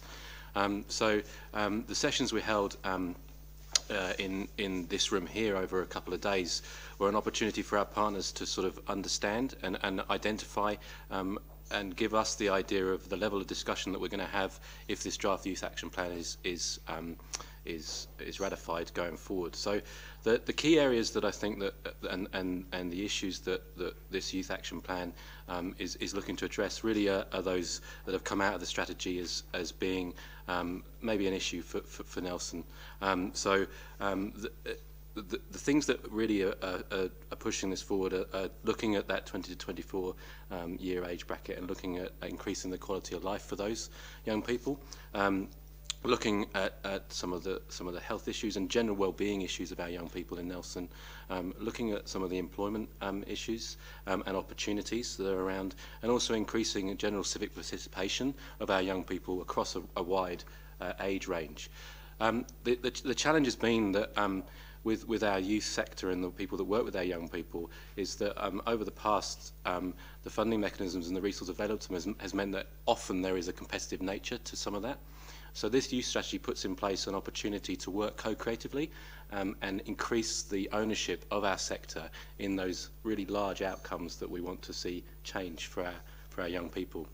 The challenge has been that the resource that's available to us is not significant enough to be able to do that on our own. So we do need to work with our partners and co-create those so that we leverage off their outcomes as well as what we want. So the two areas that we're suggesting that we put our own resource into out of the youth funding that we have through community partnerships is to start that discussion and get some more activity and direct action on those kind of curly issues. One of the activities out of that steering group is something that we're looking at calling as a collective impact model, which is about identifying sort of some measures around those areas, and how as a community of people interested in young people and working with young people, what we will measure to see improvement on that over a period of time. That gives us a baseline kind of approach to looking and being real about the changes that we're seeing, but we can't do that on our own. We have to do that with our partners and where they're thinking and how they're thinking at the moment. The other thing is around the youth forum, which is a way of increasing youth participation locally and complementing what we have through Youth Council already. So that's kind of our approach, and some of the feedback we got through the engagement was that our partners are very happy to be involved in different degrees with those activities going forward. Thank you. So a couple of things. First of all, I'm going to tell the committee to have a look at the recommendation that we are looking at today, so that what we are asking is relevant to what we are being asked to approve. The second thing is that I was wondering whether our youth councillors would like to comment on the strategy and what input you'd like to. Jenna? I'll start us off. So the Youth Council has been really heavily involved in this, actually, both in the strategy and in the action plan we've submitted on both. And the first thing that I'd sort of comment on is how integral youth actually are in this plan and in the forum and the groups that are being set up in it, and the importance of that. And I really think that the new structures that are being set up will really benefit youth in the region. I think Youth Council is a wonderful organisation. I could talk to you about it for a long time, but there is a limit to what we can do. We act as a really good link between council and Youth Council. We help you with the planning processes and all that stuff. There's a lot more than just that that we can do to help youth in our region, and these new groups will help fill that space that Youth Council can't. So yeah, that's my thoughts. Thank you. Alana, did you want to add anything? Well, I basically just second everything that Jenna says, and I personally, I haven't been hugely involved through Youth Council in this project, but I know that youth is very important in our community, and we are going to grow up and be you guys in the future. So we need to start at our young age and really get inspired to be involved in our community and really make those good decisions and be supported through that. So I think it's really important to be a part of this. Thank you, Alana. I think you girls, well, the Youth Council as a whole, I think that I consider them quite grown up, actually. They're right up there as far as I'm concerned. I'm a big advocate for the Youth Council, and I think it's really valuable to our council to have a youth voice at the table. I'm going to take questions, and I just want you to again to consider that what we are approving today and make it relevant to your questions. So, Councillor Rutledge. Thank you, Madam Chair. So, when I read this, I had some concerns that it seemed quite like there was going to be a lot of talking, and that the opportunities might be for a few youths who often it would seem would probably be the ones that then we lose out of the region pretty quickly. I had a very interesting conversation with Matt yesterday evening, and he actually assured me of a lot of things that wouldn't be the case. And so I just wonder if you could expand on these partners that you're talking to. It sounds like they're the big people in town, and the ones who can really shift the dial with council. So can you tell us a little bit more about them and how you're working together, and how perhaps some of these work streams might be divvied up, and also how you're going around to ensure that this connects with as many of Nelson's youth as possible, and I guess particularly those ones that we've identified as a real problem for us, who are the ones that perhaps don't go off to university, that stay in Nelson, and we see the poorer outcomes in early 20s. Through the chair, I think it would be safe to say that the steering group model, we have some discussions to do, further discussions to do with those partners around what that actually means. However, through the engagement, we know that, for instance, if we look at Goal 2 with the employment pathways, We know that through the engagement we had some really excellent discussions with our partners around them taking some lead on things like partner with education and employment sector to create opportunities for young people, encourage youth-friendly workspaces and connected pathways. The work that the Ministry of Education are doing at the moment on their local curriculum work, to targeting that to the local industries and the primary industries that support our area and our community, is quite instrumental in looking at how there can be strong pathways for good local employment for our local young people. And whilst we've got a role in supporting that, it is the kind of infrastructure of education and employment that really makes that work. And so being a partner in that, but maybe not being the lead, is a good example of how we've created that discussion and encouraged that. What that looks like in the future, we need to work more on that as the action plan gets adopted. So again, if we look at the positive youth development, there are areas in that which may or may not be a well-being issue and a health issue, and so that would seem like a good way to work with our partners further on looking at how well-being opportunity to deliver to our young people across the city. And I know that we've had some good instruction from the Nelson Marlborough District Health Board through the engagement that they're encouraged to take a lead on some of that as well. So that's again work that as we go through that partnership and co-creation process, we'll get a further understanding of how our partners will be doing and what they'll be doing in that. But again, if we go back to that sort of collective impact approach, those measures on that we'll be able to see how those change as we work with our partners on that. Thank you, that's great. If it comes out that we need to consider additional resource for that transition from school to workforce space, I would strongly encourage you to come back and challenge us on that front, because I think that's one of the best things we could be doing. Thank you. Very good point, Councillor. You're just on that, Matt. What connections, do you think we would need something in-house on that particular item, or do you think you would work more? How would you see that working? In terms of through the chair, in terms of the transition between school and employment? Yes. I think that that currently, I think working with the activities that we've got in here and with our partners, understanding where that is and where the gap would be, is work that we haven't done yet. Right. And I think that through the engagement, we've clarified that our partners are keen to take a lead on that. Okay. And so I guess that we would then work through that and see where those gaps are and whether that would be something, if appropriate, that we would bring back to the table. So just on that, I just wonder whether in the strategy and the action plan, whether there needs to be a review of some nature, or should we be considering that at the same time? Is there going to be a point in time where we go, okay, how's this going and what do we need to do? Is it working? Because it is a new document. Yeah. Shanine?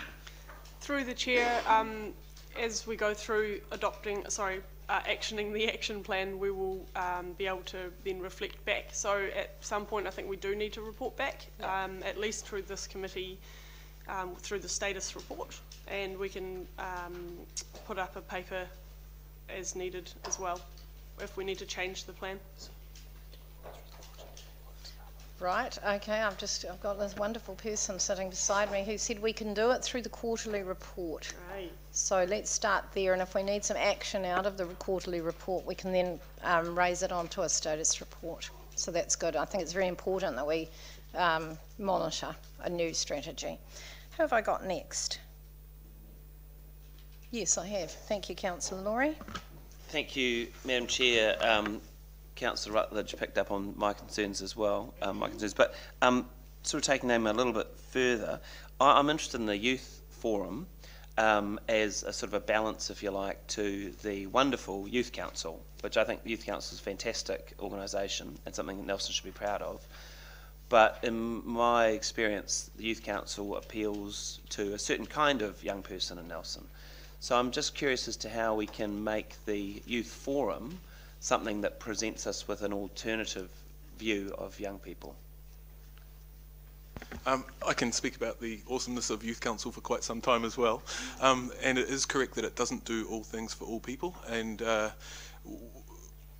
I think to get this right, and this is quite a change in the way we're working, to get this right, we really genuinely have to have the feedback from young people across the board, and there's a lot of work that we can do to make sure that there's, I guess the way to describe it at the moment is we have Youth Council, but what we're looking at is recognising that there's not just Youth Council, there's church groups, there's iwi have specific young groups that work with young people, there's whole lots of stuff happening, and so this new forum would sit, I guess, above those and draw from Youth Council, from all those other groups, but really making sure that we hit those people from lower socioeconomic groups, from groups like you say that could be excluded.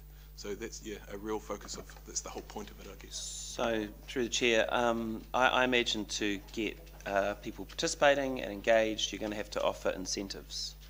Have you thought about what they might be? Through the chair, my experience of working with the community is that the incentives that really make the difference are things that are meaningful. So you can say here's an iPod or whatever, but that actually doesn't get the right people. So the right people are really passionate about their communities, and they do come from lots of different communities. So I don't think that's going to be a significant issue. So through the chair, you see the incentive as simply the opportunity to engage and to participate? Through the chair, definitely that.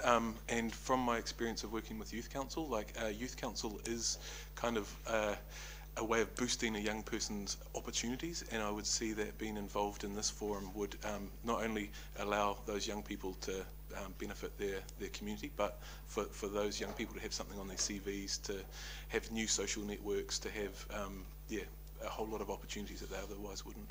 Okay, cool. And through the chair, it's a question that I put to staff a little while ago talking about the arts policy, but in terms of the amount of money we're spending on youth in this plan compared to what was spent on youth previously, how does it compare? And I don't know if you're going to be able to answer it, but I'm interested. Through the chair, so the current funding is the same as last year. It's so we've got a number of initiatives that are already in place that we are continuing to fund, and then the new initiatives will come from the funding that was previously allocated to the hub previously. I would imagine that as we progress with the youth sector leadership group, some other projects might come forward that we bring to council for potential further funding, or as we progress. And we've also got funding from the Ministry of Youth Development, so that's a bit of an increase for us too. Matt, did you want to talk about that? Yeah, just through the chair, I just think what we've learnt from the MYD fund application is the opportunities that come from when we work in partnership together to leverage off other funding. And so the strength of this approach is that whilst we're contributing an amount, by creating a way of working together, that really strengthens applications to other funding. And so it's expected that we will be able to leverage more for our young people across the region by working in this way. Cool. So last thought from me is that as the population grows, I presume the number of young people in that community grows? No? Okay. Through the chair, if you look at the forecasts, our big growth is 65 plus. So by 2043, I think almost a third of us will be 65 plus. There is a very slight increase in younger people, but that's tailoring off. And I guess the big thing is there's a massive dip in the 20 to 24-year-olds as they leave, so that's sort of contributing to that flatlining. Cool, thanks. Thank you. I think from that conversation, thank you, Matt, is the thing for me out of that is the partnership that we're showing a lead on, actually, from Council and working with MYD and with 3+ groups to affect some programs in the community. I think we should be pretty proud of that, actually. I think that's the number one thing. Alana. I just wanted to say that there is a perception out there that Youth Council is targeted at a specific group of youth, but it's through giving awareness to people and through promoting with us as youth promoting through other youth and really getting the word out there that people will actually surprise you. Other youth will actually surprise us that someone who you didn't think would be in that category actually could be, just with the right confidence given to them and support. I've definitely found this through our recruitment process that we're going through at the moment. Like through Nayland College, we've had in previous years very small amounts of people applying, but through this year I've shoulder tapped people that I've seen like little sparks from, and like some of them have come back to me saying, I would never have thought to do this. It's a scary thing. Like before you asked me, I wouldn't have considered it, and now they've applied. And I just think it's a big perception that it's one group of youth, because youth will actually surprise you if they are given the confidence to be a part of something bigger than themselves. So. Thank you, Alana. I remember I knew that the recruitment was coming up. I said to Steve, don't look at the obvious, look at sometimes there are, and Alana's saying just the same thing, and I'm really pleased to hear, because often there is that little group, or there's a group just under the obvious leaders that never get the chance, and I'd really like to see that happen at Youth Council, so I'm very pleased that you've done that, and good on you for shoulder tapping, because sometimes people just need that extra little push, so good job. Councillor Fulton, are there any more questions on this? Otherwise I would like to just start looking at the resolutions and moving this forward. So after Kate. I thought Alana made a really valid comment, but I also think that sometimes the culture of council is still quite alienating to some people, and so my questions was, how are we looking to include, say, Rainbow Youth, Māori and Pacifica more, whether you have looked at a relationship with the marae, having an event down at the marae, that kind of thing, so that your events aren't perhaps reaching out to, and I don't mean to say the same kind of youth, but I do think we need to really look at how we diverge and tap into some of our other groups as well. Is that something you've looked at? I guess I'm particularly looking at the events, because it's the question could be, I mean, if we're recruiting for Youth Council, how's your diversity looking? And it's hard, I know it's hard. It's early days. It closed yesterday.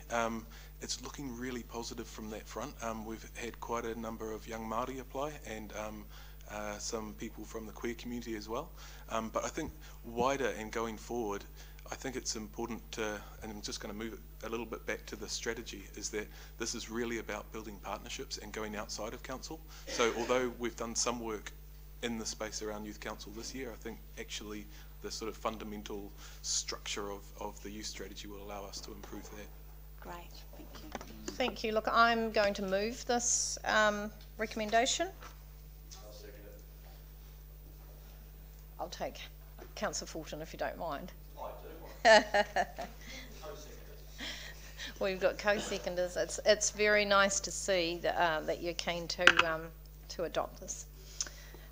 We're going to move into debate, and I'm going to ask if anyone wants to debate. Mayor Rees. Sorry, Councillor. You're next. Thank you, Madam Chair. I want to support this wholeheartedly, and I really want to thank the team, you as a team who have worked on this, both this committee, the youth councillors, the staff who have brought this together. This is a really fine piece of work, and I can see a lot of the ethos that is really important to me around partnership, about looking for new opportunities, about mentoring others in the community, really coming forward. So I just want to congratulate you on a really sound piece of work. You started off, you know, you've grabbed hold of the of this area as a committee and moved it to a whole new level. So just well done, team. Councillor Rutledge. Mine again, I'm supporting this, but mine again is credit where credit's due. I get a huge amount of confidence every time I have conversations with our staff on this, and I think they're just having all the right conversations in the right areas, and it's great. Councillor Fulton. Yes, I'm going to speak in support of this, and congratulate the staff on their hard work. I think that this has had amazing momentum behind it. I think it's very timely, and I remember Councillor Noonan mentioning the other day that some of this work's been pulled out of our wellbeing policy, and I think it's really great that we've identified that this is an area where we can strive to do better, and that even though our young people might be a smaller and smaller percentage of our population into the future, they have a very important role to play in our community, and the ability we have as an organisation working with other organisations to change young people's lives for the better is huge. And if we can tap into that potential and really ensure that they feel like they're a part of the community, then hopefully they'll stay, hopefully they will be able to find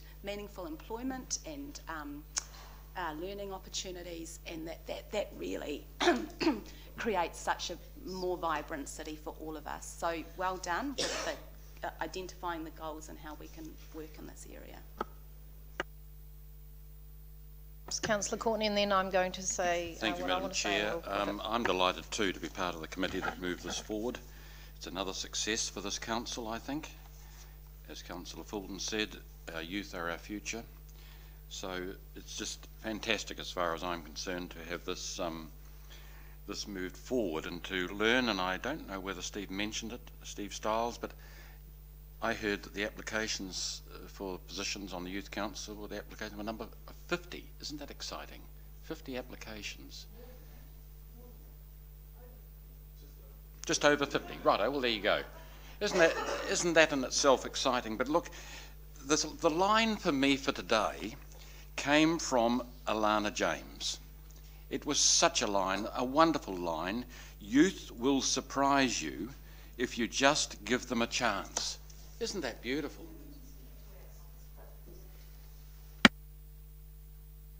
Thank you, Mel, and I concur. Thank you, Alana. Very, very timely. I think for me, this is a new strategy, so it's, as chair, it's the first thing that I've actually been involved in from the beginning, and we've had other staff involved, and the team are amazing, and you've heard it all before, but they are just incredible people who seem to know everybody and all the right people in all the right places, and they do stuff. It's not just talk, and I can't stand just talk. So this committee is actually doing stuff, and it's very interesting and exciting. So, and the bit for me that's even more important is the youth involvement right from the beginning and right through. And if we haven't got that, well, why would we have it? If it's not for us, it's for them. So if they don't have an input, it'd be a waste of time.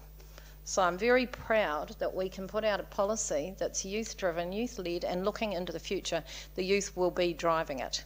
And I think that's fantastic. I'm going to put it. All those in favour? Aye. Against? Carried. Unanimously. As expected. Thank you, team.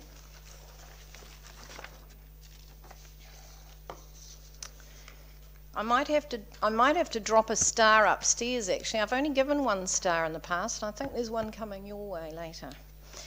We're on to item number 11, pages 100 to 118, and this is regarding the CCTV. And we've got a slight change to this one too, which we will, hopefully somebody will hand out some hard copies, or we're going to put it up on the board. It's on the screen. So perhaps, Alec, could you just explain why we've changed the recommendation first and then... Through the chair, yes, and apologies for Peter Anderson. He's had to nip out and attend to something. So this was following a discussion through the chair with yourself and the group manager community services in relation to the current third item as the recommendation to the committee that approves a successful tender to the chair of the Community Services Committee and the Chief Executive if the budget is exceeded.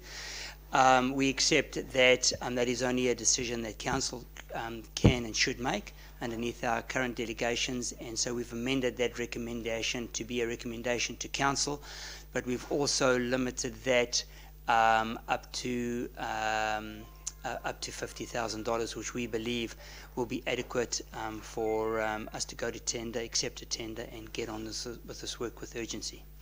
Otherwise, there are no amendments and changes to the Thank you, report. Alec. Other than that. Has anybody got any queries on the change in the recommendation first? And then we'll take questions on the paper itself. Is it clear why I felt uncomfortable with the previous one, and I thought it's important to have a look at it? I mean, I guess is that flagging up an expectation that the budget will be exceeded? I think through the chair, as noted in the report, the expectation is that there will be a slight increase if we base it on our budgets for the additional cameras that are sought. We cannot undertake that within the existing budget. So not a strong expectation, but there's a likelihood that if we go to tender, there will be an additional cost. And in order to progress this and not require this to come back to this committee and then to council another 9-week period, that's just, we believe as officers, a prudent approach. Councillor Laurie? Thank you. My first question's about the need for more cameras. The police have said that they think an additional 4 sites are required. And for some reason, it reminds me of the fact that today we have security guards working in WINS offices. And when I see that, I think, man, that's a sign that some stuff is going wrong. And when I hear that we need more cameras, that makes me feel the same way. Any thoughts on that? Through the chair, so our discussions with the police, yes, I think we are facing a different environment. This is a social issue. I understand that WINS have put on security guards. I think the times are changing, and the police feel that there is a need for additional CCTV cameras, and we are not the experts in that, and we rely on their expertise, and they feel that the minimum that they require is the additional that's in this report, and sign of the times, I guess. I don't know if that's it's an answer. Sure. I just think times, they are changing. Indeed. Okay. Through the chair, I think some people might read when this becomes, well, if it gets reported, they might read it or find out about it, and they might be a bit concerned because they know that one of the things that people get pretty hot about is the funding for police and the number of police that are actually, walking the beat. And they know that community police bases have closed in places like Victory and Te Hunanui, and they're not happy about that. And then when they hear that the council's going to be funding more security cameras to help the police, it sort of makes people, it would make me think, man, is this a sign that the police are not getting the money they need? And is this instead of police? So through the chair, in our council budgets at the moment, we provide for CCTV cameras. Sorry for that. I don't think this is reflects that the cameras are in lieu of police enforcement. I think this is another tool to ensure that they can do their job better. And I wouldn't imagine that additional CCTV cameras would mean that there's going to be less people on the street. I think this is, as I said, I think this is just something to aid them in controlling bad behaviour. So no, I don't think it's in lieu of, no. Okay, cool. And my last question is, when it comes to the mobile camera, I understand that the law requires if you're going to have a camera, you need signage to tell people that they're being filmed. What do you do when you have a mobile camera? Do you have mobile signs as well? Through the chair, to be honest, I don't know, but I would assume that it would be the same signage if the camera was in place. So for the permanent cameras, there has to be a sign in place that says there's a camera in place, and I guess the same would apply for the mobile camera. The fact that it's mobile is no different. Okay, so sorry, going to have another question through the chair. So does that mean if we're going to have this mobile camera, do you have an idea of how long it will be positioned in various parts of town? Through the chair, no, I don't think so. I think it'll be dependent on the situation and the requirement of the police in terms of them needing to monitor a particular area. It may be a requirement for a week. It may be longer. I just don't think we can give a time limit on it. So I'll tell you where I'm going with this through the chair. If you need to put signs up, and I'm presuming you wouldn't have mobile signs that you popped up and then took away every time you moved the camera. So that leads me to think then you must have permanent signs in the areas that the mobile camera gets used in. Is that a reasonable assumption? Through the chair, no, I don't think so. I think the point of the mobile camera is to ensure that it can go around the city as and when required. And so, for example, this also just wouldn't be the police. This would be for the council. So illegal dumping, for example, if there's areas that are illegal dumping, I'm assuming that this would be able to be used by EIL, that they can ensure that we gather evidence for illegal dumping, for example. There have been occasions where we've had vandalism to some of our parking meters. So I would imagine, I'm thinking off the top of my head, that in cases where we have that may be moving around.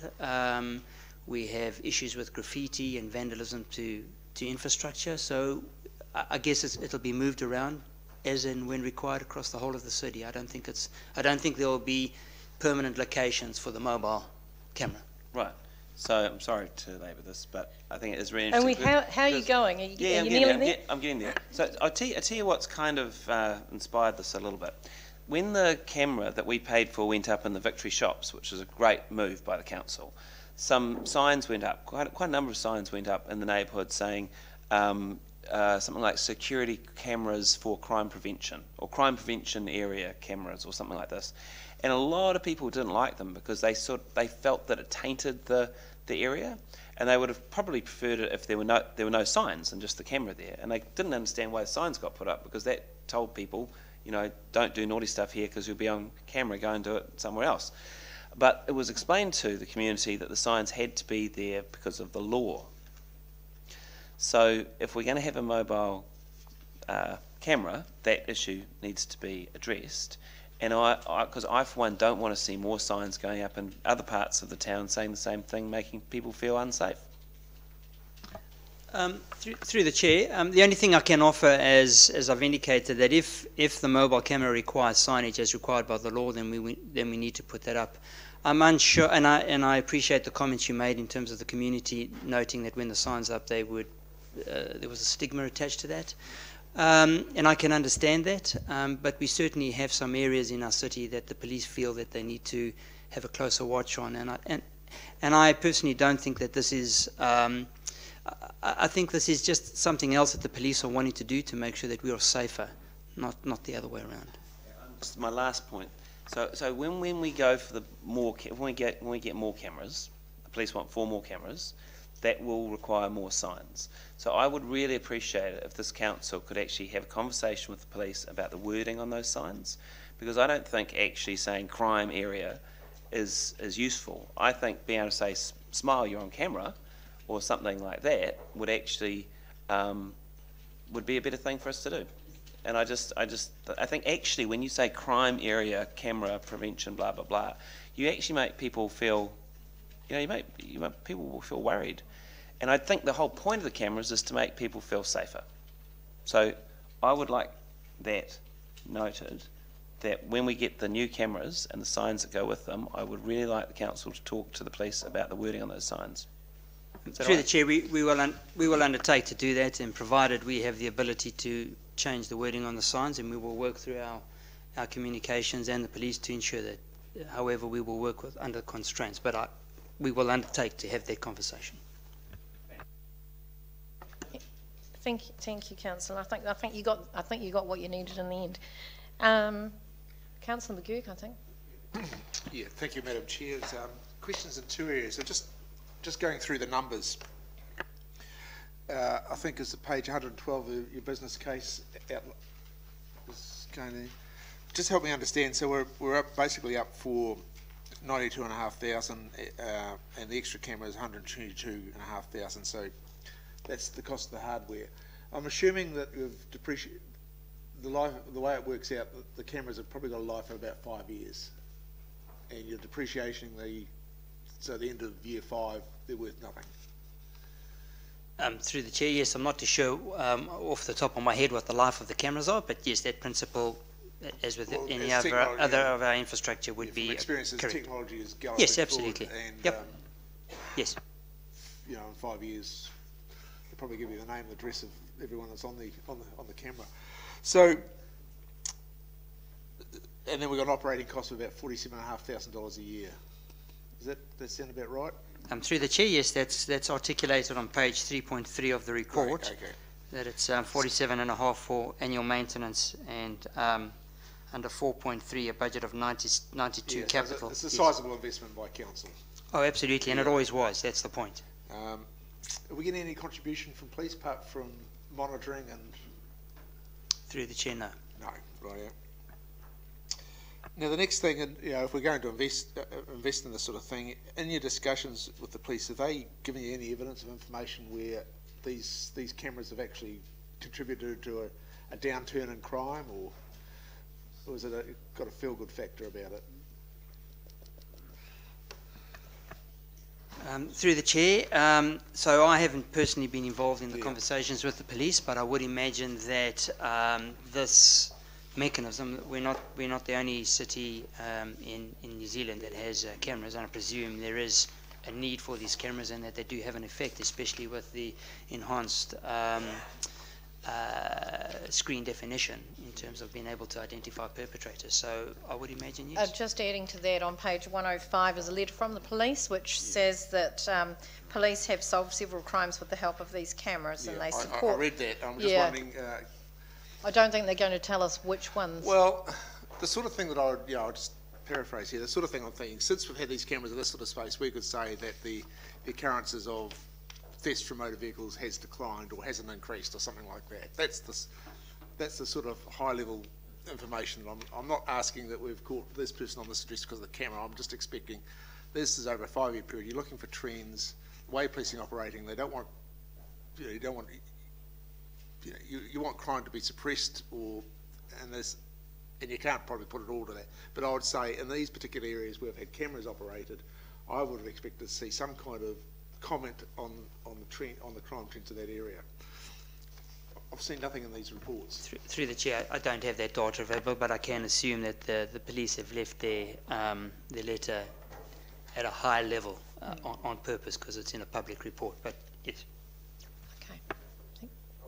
Thank you. Mayor Rees. Thank you, Madam Chair. Look, very simply, just following up from Councillor Laurie's questions. I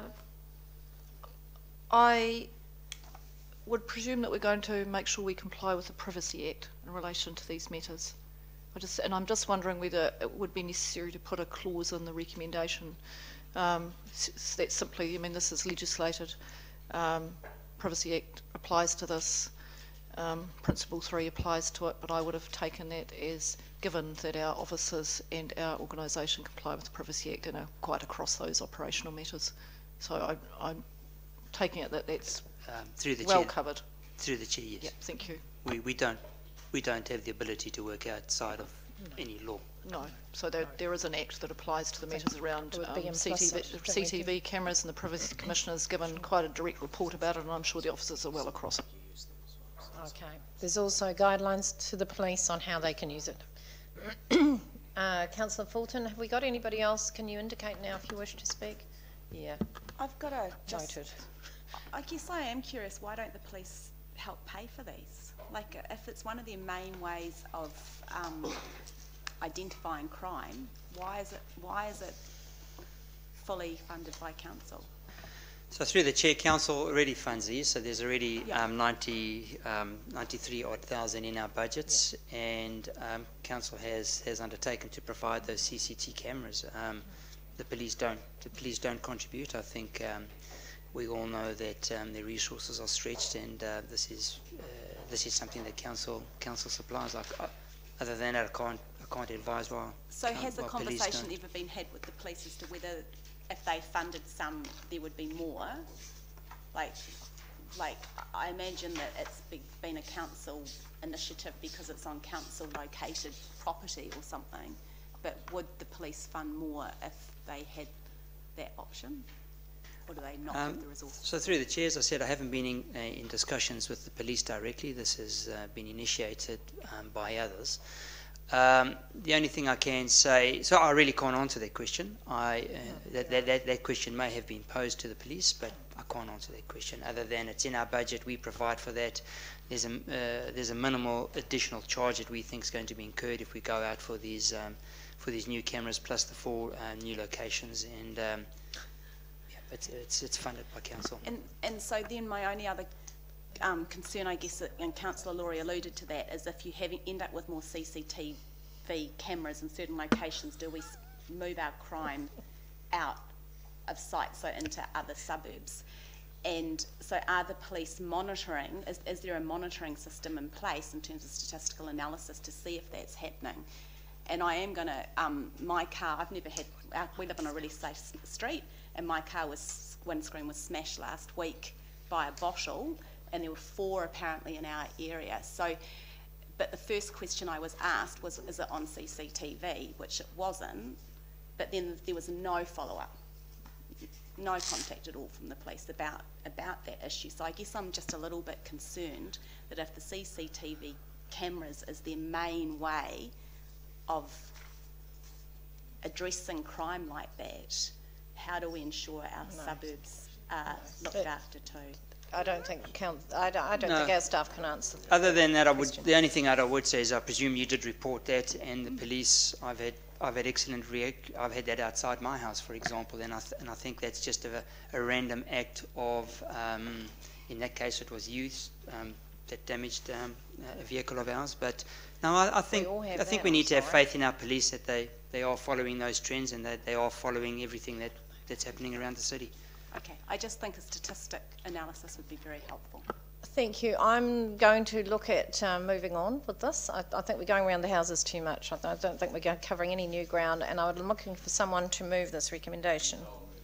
Thank you, Councillor Courtney. Seconder. Thank you, Councillor Rutledge. Does anybody want to debate this? Mayor Rees. Thank you, Madam Chair. I'm happy to support this, but what I would perhaps ask is that perhaps in a year's time, I wouldn't say straight away, that you actually invite the police to come in and do a session with the committee, and I think you'd find that quite useful. I do remember in a former life, Councillor McGurk, under a different name, actually bringing in a team of his people and showing us actually what went on and how it all comes together in terms of the intel side of what the police do. So I think it will be, perhaps in a year's time, and then you'll be able to actually see whether these, relate the investment that you've made here and what's happened, and also get a broader picture of what's going on in terms of that space. I do actually. I mean, they're probably quite happy for the committee to go up and have a look at how it runs from the police itself. It's very interesting doing it from that angle. It is, but there's a whole set of other intelligence data that sits there behind all of that as well, which is quite fascinating. Yeah. Councillor McGurk. I also will speak in support of the recommendation. Having said that, I'd have to say that needless to say that placing CCTV cameras in strategic areas around the city does have a role in playing in terms of public safety and protecting property, I guess. I'm always sceptical, I suppose, when they talk about prevention of crime, because there are always some crimes that will never be detected by or deterred by surveillance cameras. And I'm not sure that many offenders are aware of the cameras and will carry on and do the dumb things that they're doing. But I am in no doubt that CCTV is a valuable investigative tool, and there's plenty of evidence where it's provided, plenty of cases where it's provided evidence for really positive lines of inquiry. And that's why I tend to support CCTV. I'm a bit sceptical about the crime prevention value of them, but I am in no doubt that the investigative tools and the information that you get from that in terms of investigation and presenting that investigation in various tribunals after that is very, very useful. Very happy. I'm mindful of the dollars that are involved in this are significant. It does concern me we're not getting a contribution from police, but their contribution, in other words, in terms of monitoring those cameras and providing the support that goes on afterwards. It's all right having the cameras out there, but you've got to be able to do that. So their contribution is in kind, I suppose. Yes. So for that reason, I'm happy to support. Thank you, Councillor McGurk. Councillor Laurie. So I concur with the councillors who have spoken for me. I think it's really important, however, that the community does not see these as a replacement for police officers walking the beat, and I personally would like to see community police bases back in Victory and in Te Hunanui.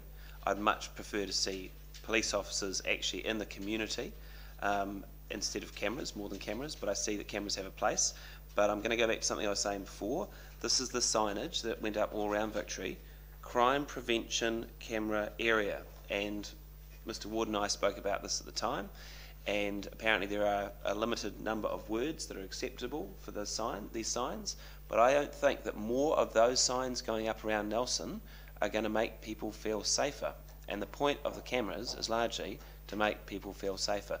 So, you know, words are important, and I think we can do better with the words that go on those signs, because this is also about, you know, people who are visiting Nelson and the impression that we make on them about the sort of community that we live in. And when I look at that, I think, you know, community camera area, something like that has to be better than crime prevention area. And if you live in a part of town where you don't think there's going to be a camera, and you think, well, maybe that's appropriate for that part of town, if we get more cameras, then there'll be signs coming to your neighbourhood too. So I really think that's something we need to address. Thanks. Thank you. Before I put it, I'm just going to check with the mover and the seconder that they are happy that we do the whole, with the new one. And Councillor Rutledge, thank you. And I will put it. All those in favour? Aye. Against? Carried. Thank you. Next item, number 12, is pages 119 to 125, which is the Community Services Report. Are you going to do this? Right. So thank you, Madam Chair. This really is just a summary of activity over the past, of the first quarter of the year. It's an attempt to give some visibility to some of the activities that take place within the portfolio of the committee, which maybe don't come to the attention because they're not significant enough to warrant reports in their own right. Effectively, it's a progress report on our annual plan commitments to within this area.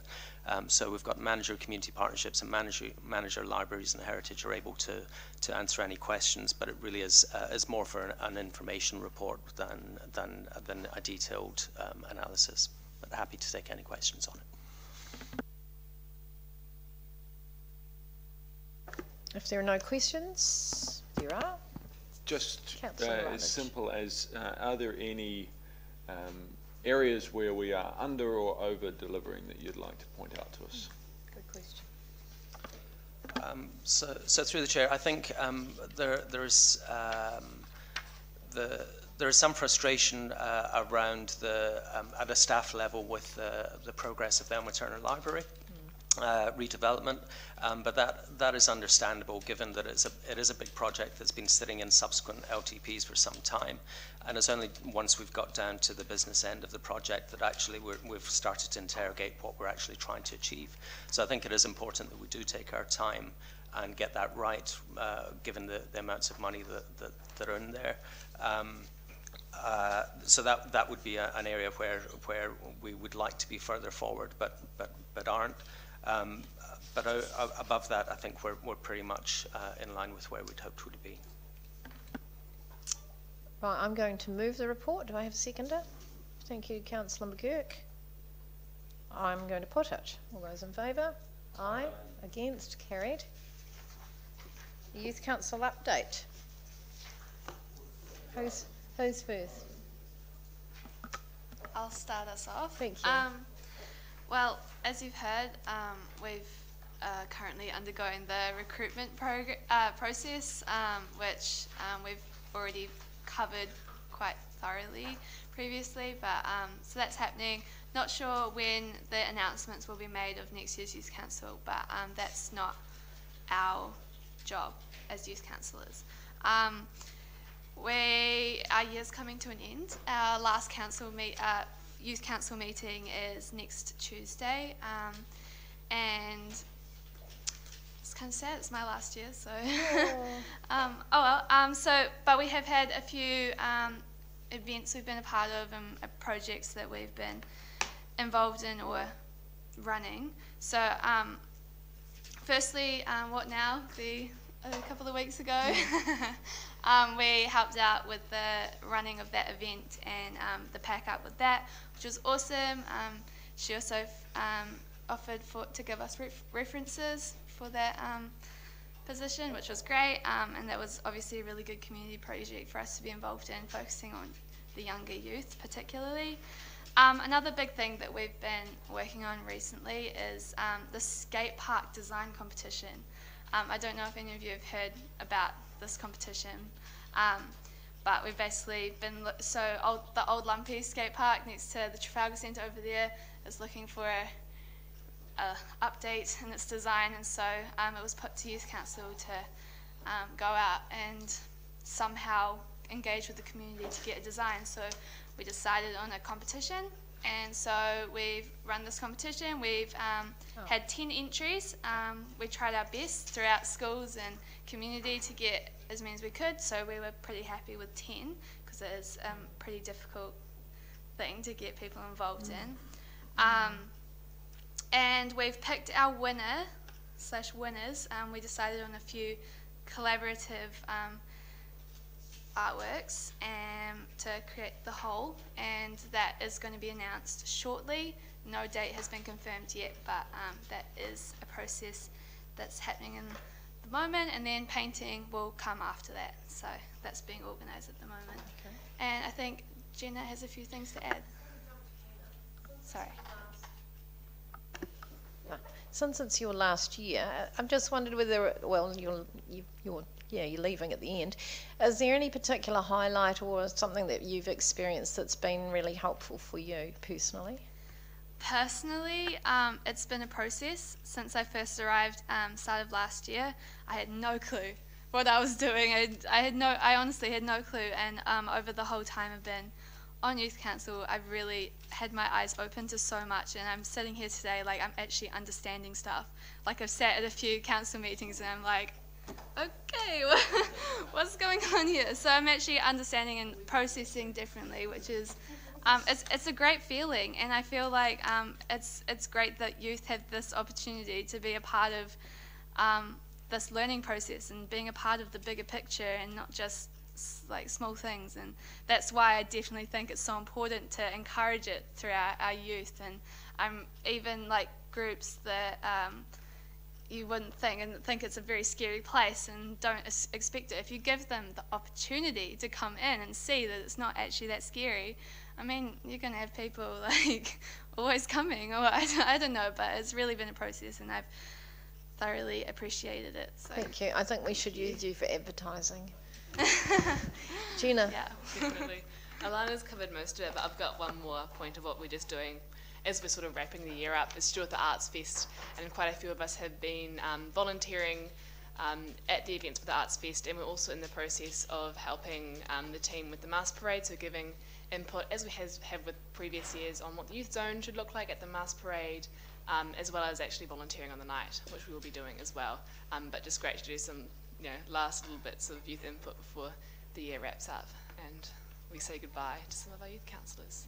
Have we got you back next year? You might have me for another 2 years. Oh, so awesome. You'll Okay. be sick of me by I won't then, get you to do the final speech then. No. Awesome. Oh, that's great. Thank you. That's fantastic for that update. Question from Councillor Fulton. Alana, thank you for your presentation. I'm really excited about this project down at the skate park, because it's obviously right next to the Maitai walkway, and it's quite lovely. It's quite lovely that it's being retained. I think initially it was planned to be removed, so it's kind of cool that it's staying. Is the final winners going to paint it, or are they getting support from some artists? Because murals are actually quite hard to paint, and we want it to look really good. So is there some oversight in terms of help with painting it? So through the chair,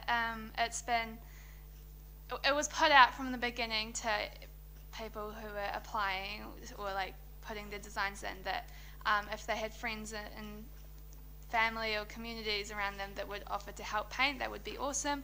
Obviously, Youth Council is here to help and here to promote with the community if need be. It was a project that we also put out to school groups and maybe classrooms, which would have been a great thing for them to get involved in. But we didn't get many we only got a couple of smaller groups, but no classrooms. But we're definitely including the community in this process, and it'll be a case of the artist will like sketch out their design or like have outlines, and then others will help fill in, and they will have the oversee of how it will fill out. So Okay. community involvement, yes. Okay, I just wonder if maybe asking someone who's done murals in the past to help with that oversight could be, because we want it to be there for a long time and look amazing. So Well, just if you know any groups that you could let me know, let us know, that would be great. We might need to But- do the paint by number, will we? Well, yeah. Gina wants to add to that, so we've got You something. know, I was just going to say that was actually discussed quite extensively while we were going through this process, but we weren't aware of any other groups or channels we could go through to get help for those artists. So as Alana has said, if you do know of any groups that could assist with that, that would be very appreciated. Thank you. Brian? Thank you, Madam Chair. Just a quick comment is that I'm the appointed representative of this committee on the Youth Council, and it's a I suppose a bit like the permanent representative to the union. But it's Actually, a role now's I a good do time. thoroughly Yeah. enjoy. I enjoy listening to the debates, enjoy listening to what the issues that are a concern to young people, and I enjoy listening to the way that they resolve issues and problem solve. It's certainly different to the way we do things around the council. It's been a real pleasure. They're a fine bunch of young people. I really enjoy their company, and it's a delight to see them out and about. So thanks very much for allowing me to stay.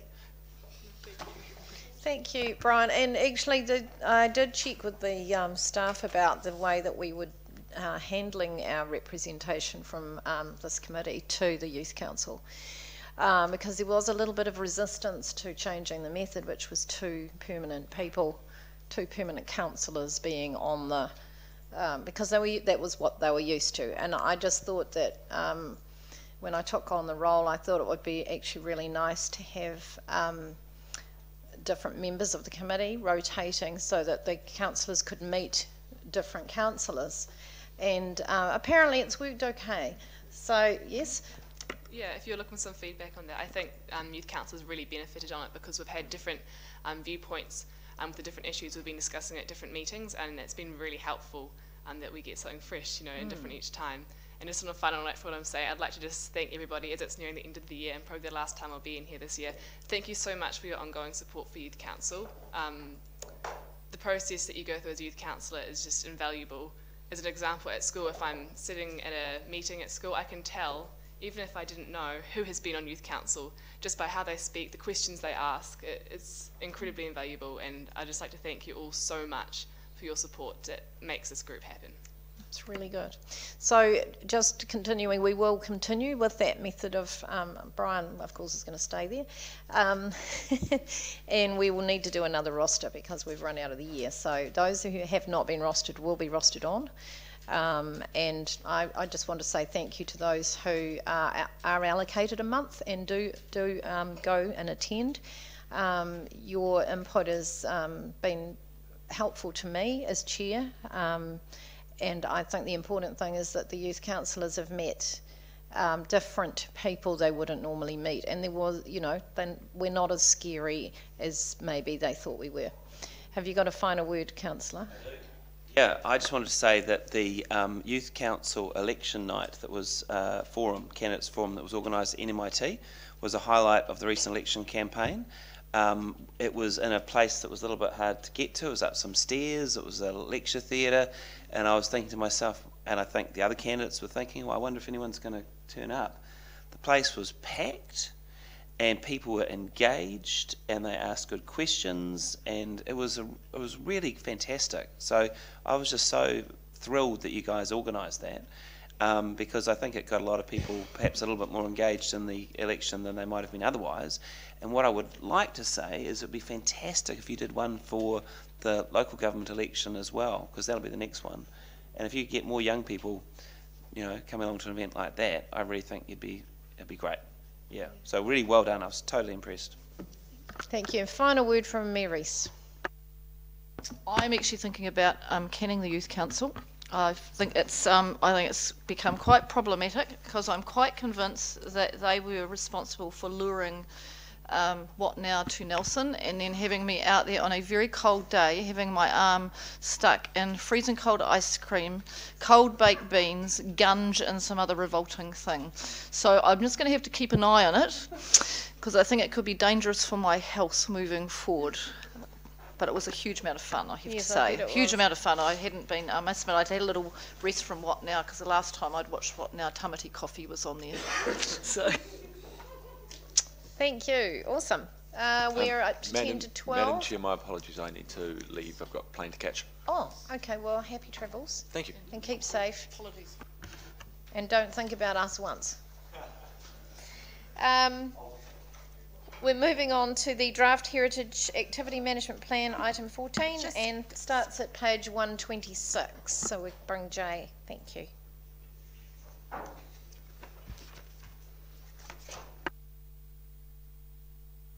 Good day.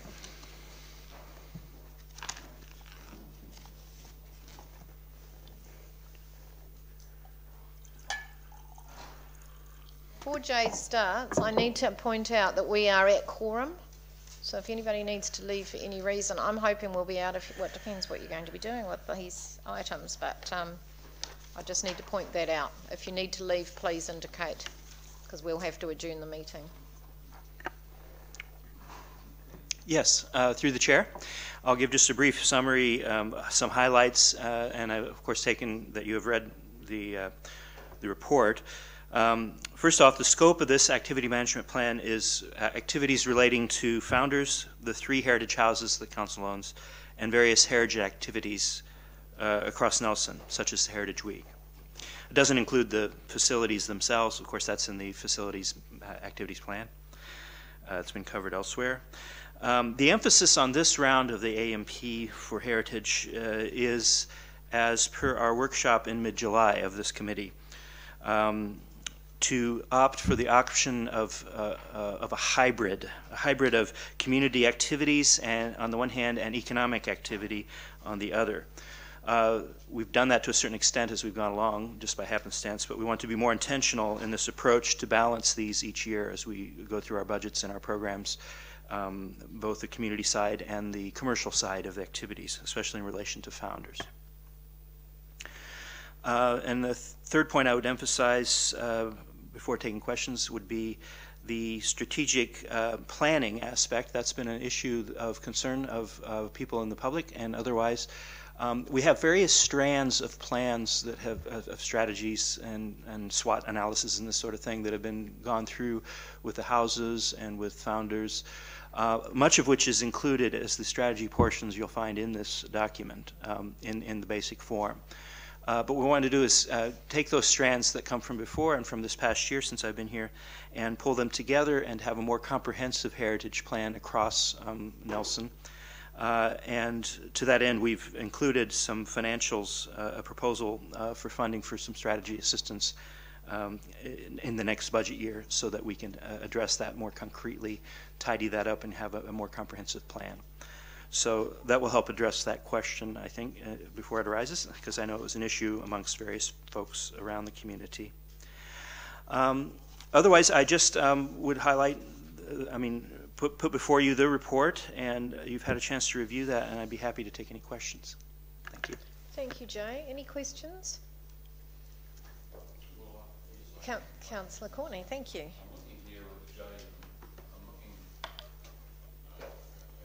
It'll be about heritage for sure. Oh dear, no, you've come unplugged. You might need to borrow another one. Yeah, it's dropped out the back. All right. Oh, I am unplugged. Yes. Like Mel unplugged. Thank you. Jay, I see on page 131 there, 1.2.4, LOS has been met for historic sites with 6 new interpretive panels created and 4 in production. Is that up to the normal ratio? Because I understand a staff member that initiated this originally has left, and there's a fear out in the community that the momentum might be lost and it might just sort of fade into oblivion. But so what is the program going forward for that? How many do you do a year? Through the chair, yes, that is the, and actually it's been met probably not this year, but in the previous years since the last AMP was, in the last 3 years, I should say. Yes, you're right, because this year there's been several months now when we've been short of some staff. Our team has been, I'll just address that for a second, our team has been reconstructed in many ways and amalgamated. There's been administrative support. We've added a half-time administrative and slash front of a house support to help cover the loss of some volunteers. We've hired in August our new heritage advisor, and this is the half of the arts and heritage advisor we used to have, Debbie, who had left in April.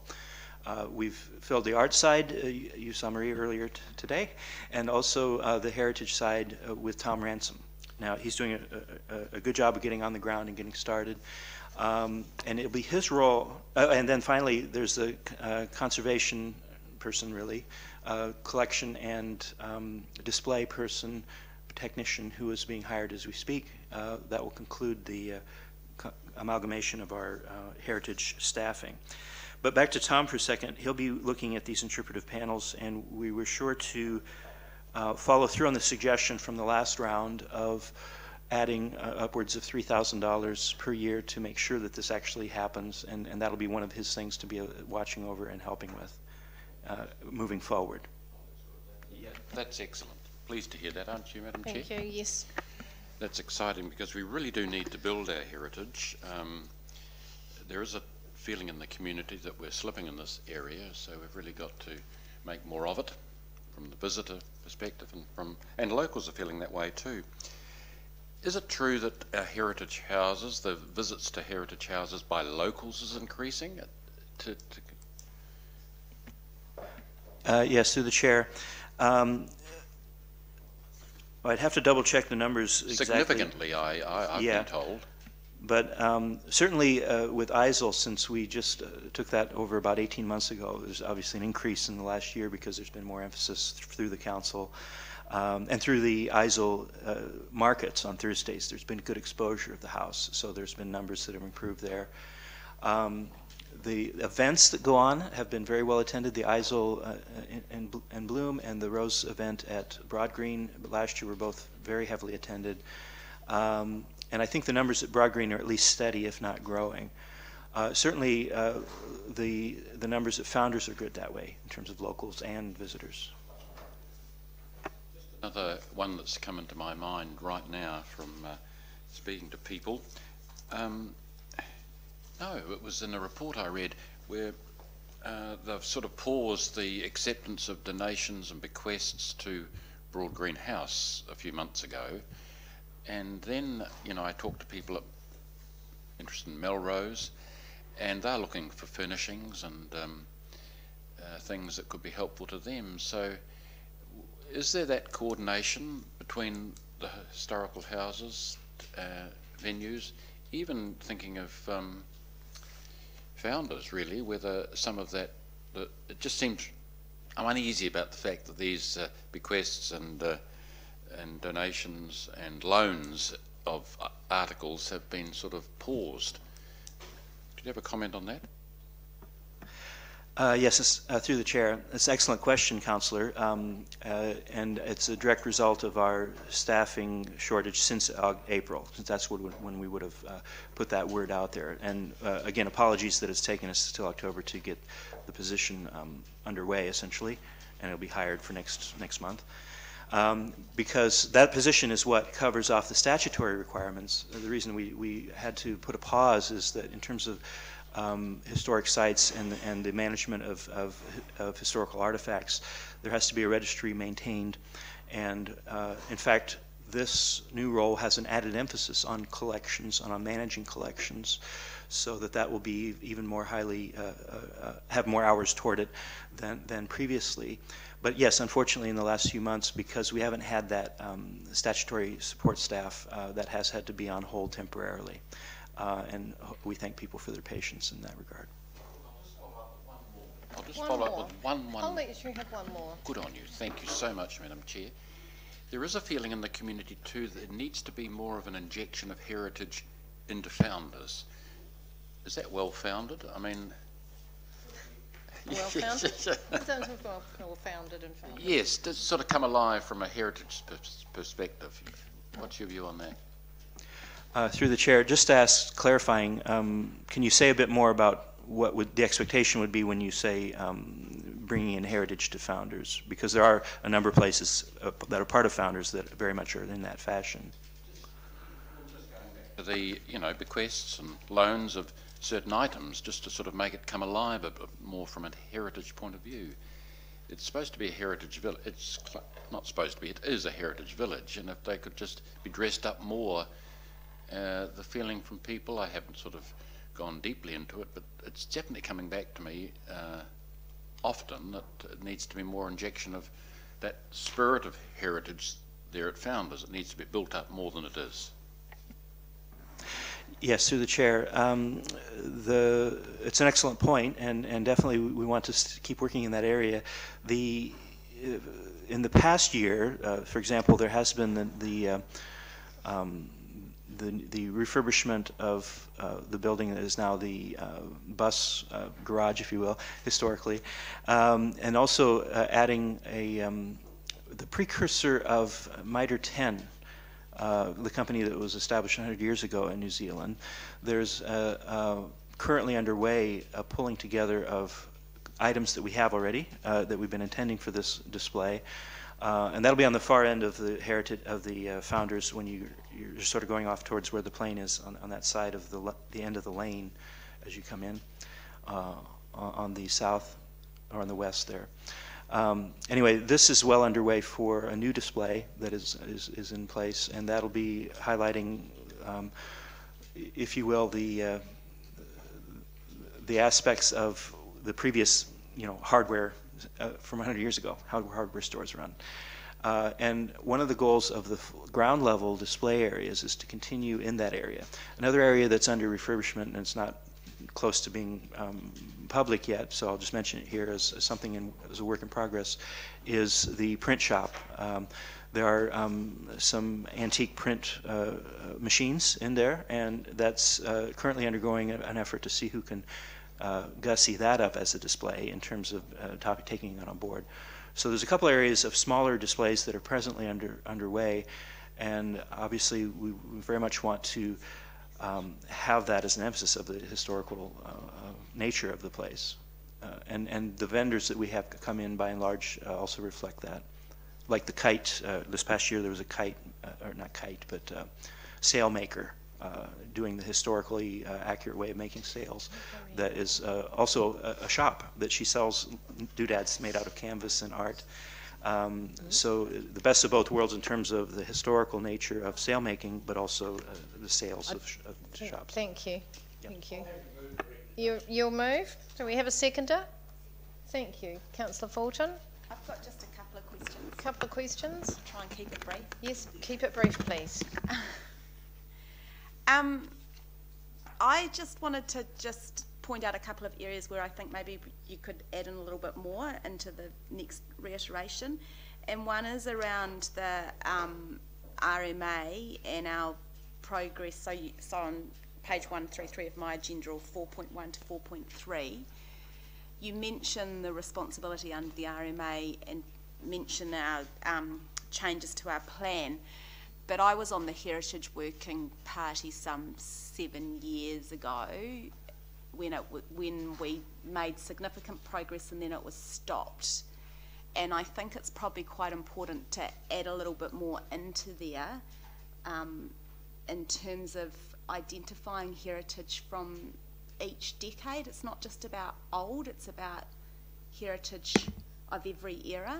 And just looking back at some of that, there was a report done looking back at that and pulling out some of that work in terms of future progress. I don't know where we got to with in terms of, at the moment I think we have different classes and where we're at in terms of looking at that with the under the plan, but I think that a little bit more in here of where we're heading would be helpful. Mr. Ward's going to answer that, I think. So through the chair, I think the Nelson Plan has its own processes under the RMA and has statutory requirements in terms of what it needs to consider in protecting our heritage. This whole activity management plan is really sitting in the non-regulatory space. That's what council does.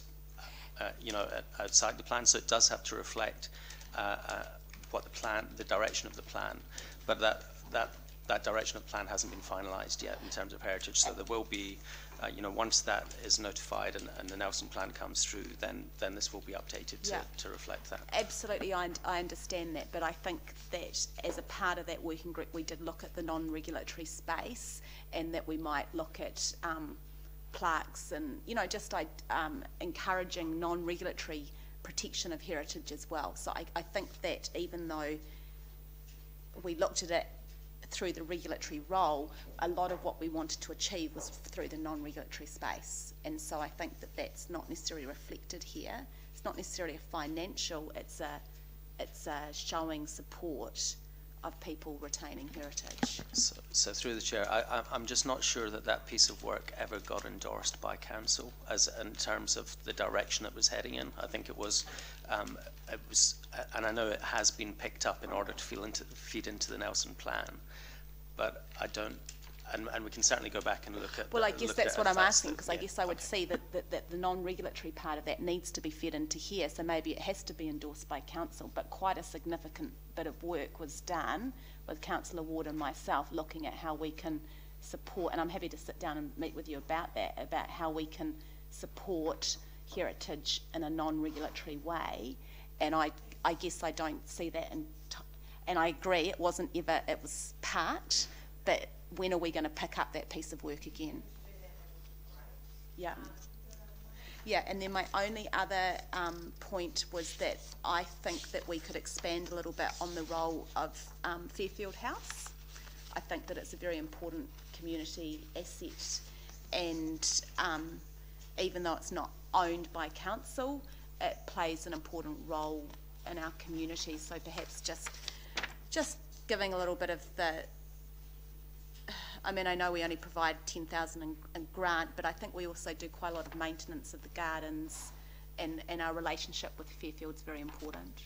So just expanding a little bit there. Thank you. Any other questions, Brian? Yeah, probably just more comment than anything, and perhaps some feedback in terms of the AMP. I think Nelson does have a more intimate connection with its history than probably most cities of our size around the country, and for probably various reasons. That's just the architecture and probably the length of European settlement. So bearing that in mind, and we've still got a lot of the structures here. One of the sort of things I do is I organise walking tours, a social event, and did one at the weekend. It was fascinating what you actually find out about when you go and look at it. So I'm looking for things that we could, those stories that we can weave into our day-to-day, the way we are, something about the identity. And there are a couple of ways that we could do that, and things like, and different mediums like the prow and interpretive panels, blue plaques like you see in the UK or elsewhere, just a little, just a sentence on something that happened at a particular place, because it does actually bring history to life, and it does actually sort of, those more inquiring amongst us sort of look a little bit further. So I'm looking for more examples in the AMP where we can bring our history, our heritage to life, make it relevant. And the other one is tangata whenua. We've got a rich history, rich pre-European history here that I'm not sure that's acknowledged. And I think the worst example I can see of pre-European history would be the Abel Tasman Memorial over at Tarakoe, where there's a plaque there in Te Reo, and they just said it just gives a session, and as a result, we don't know anything that happened around this particular area. I think we need to, it's a lot of work. There is a rich oral history here that we think we need to capture. So that would be the 2 points that I would make, is look for those different mediums to bring history to life because of our interconnection, and more on pre-European and particularly tangata whenua. Through the chair, I'll just comment. One of the things we're looking at, it's still in development, is a shared cultural park at Founders in relation to working with, well, the house is right next door, the whare.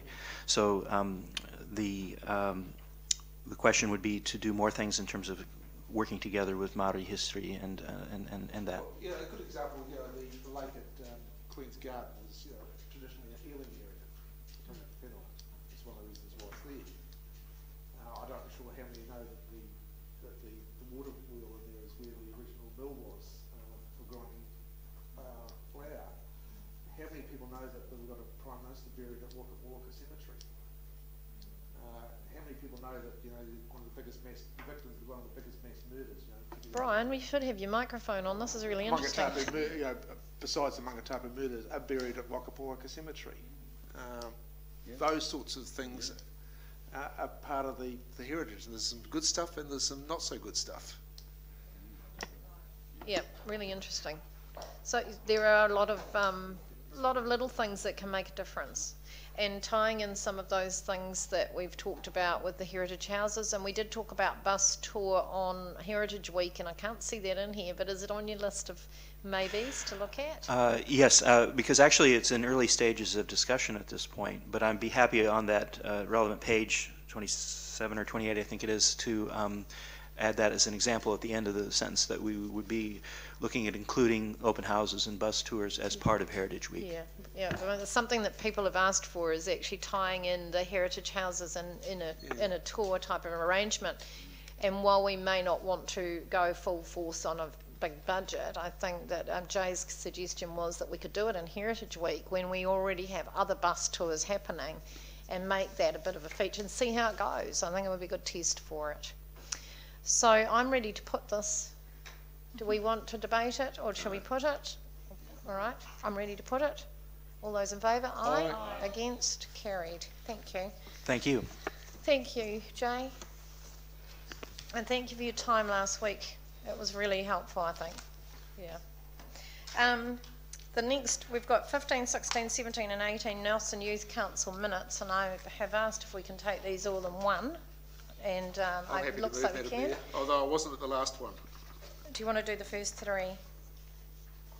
What do you mean the last one? I don't think you have to be at them to move them, do you? Oh, you didn't have to. You weren't at the last one. I don't think you have to be there. That was to be if it was Ron Briggson's funeral that day. We're only receiving, so we're not confirming. I'm happy to move. Right. Thank you, Councillor. And thank you, Councillor Fulton. All those in favour say aye. Aye. Against? Carried. All done there. Before we go into, do we want to? We're going to go into public excluded. I will need to. I'm just going to be back in a minute.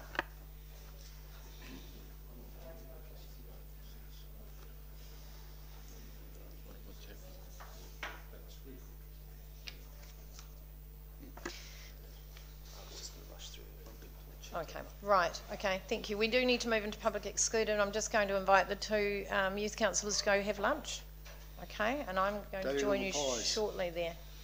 I will join you shortly there. So I need someone to move into public excluded. Thank you, Councillor Courtney. Seconded, Councillor McGurk. All those in favour, aye. Aye. Against, carried.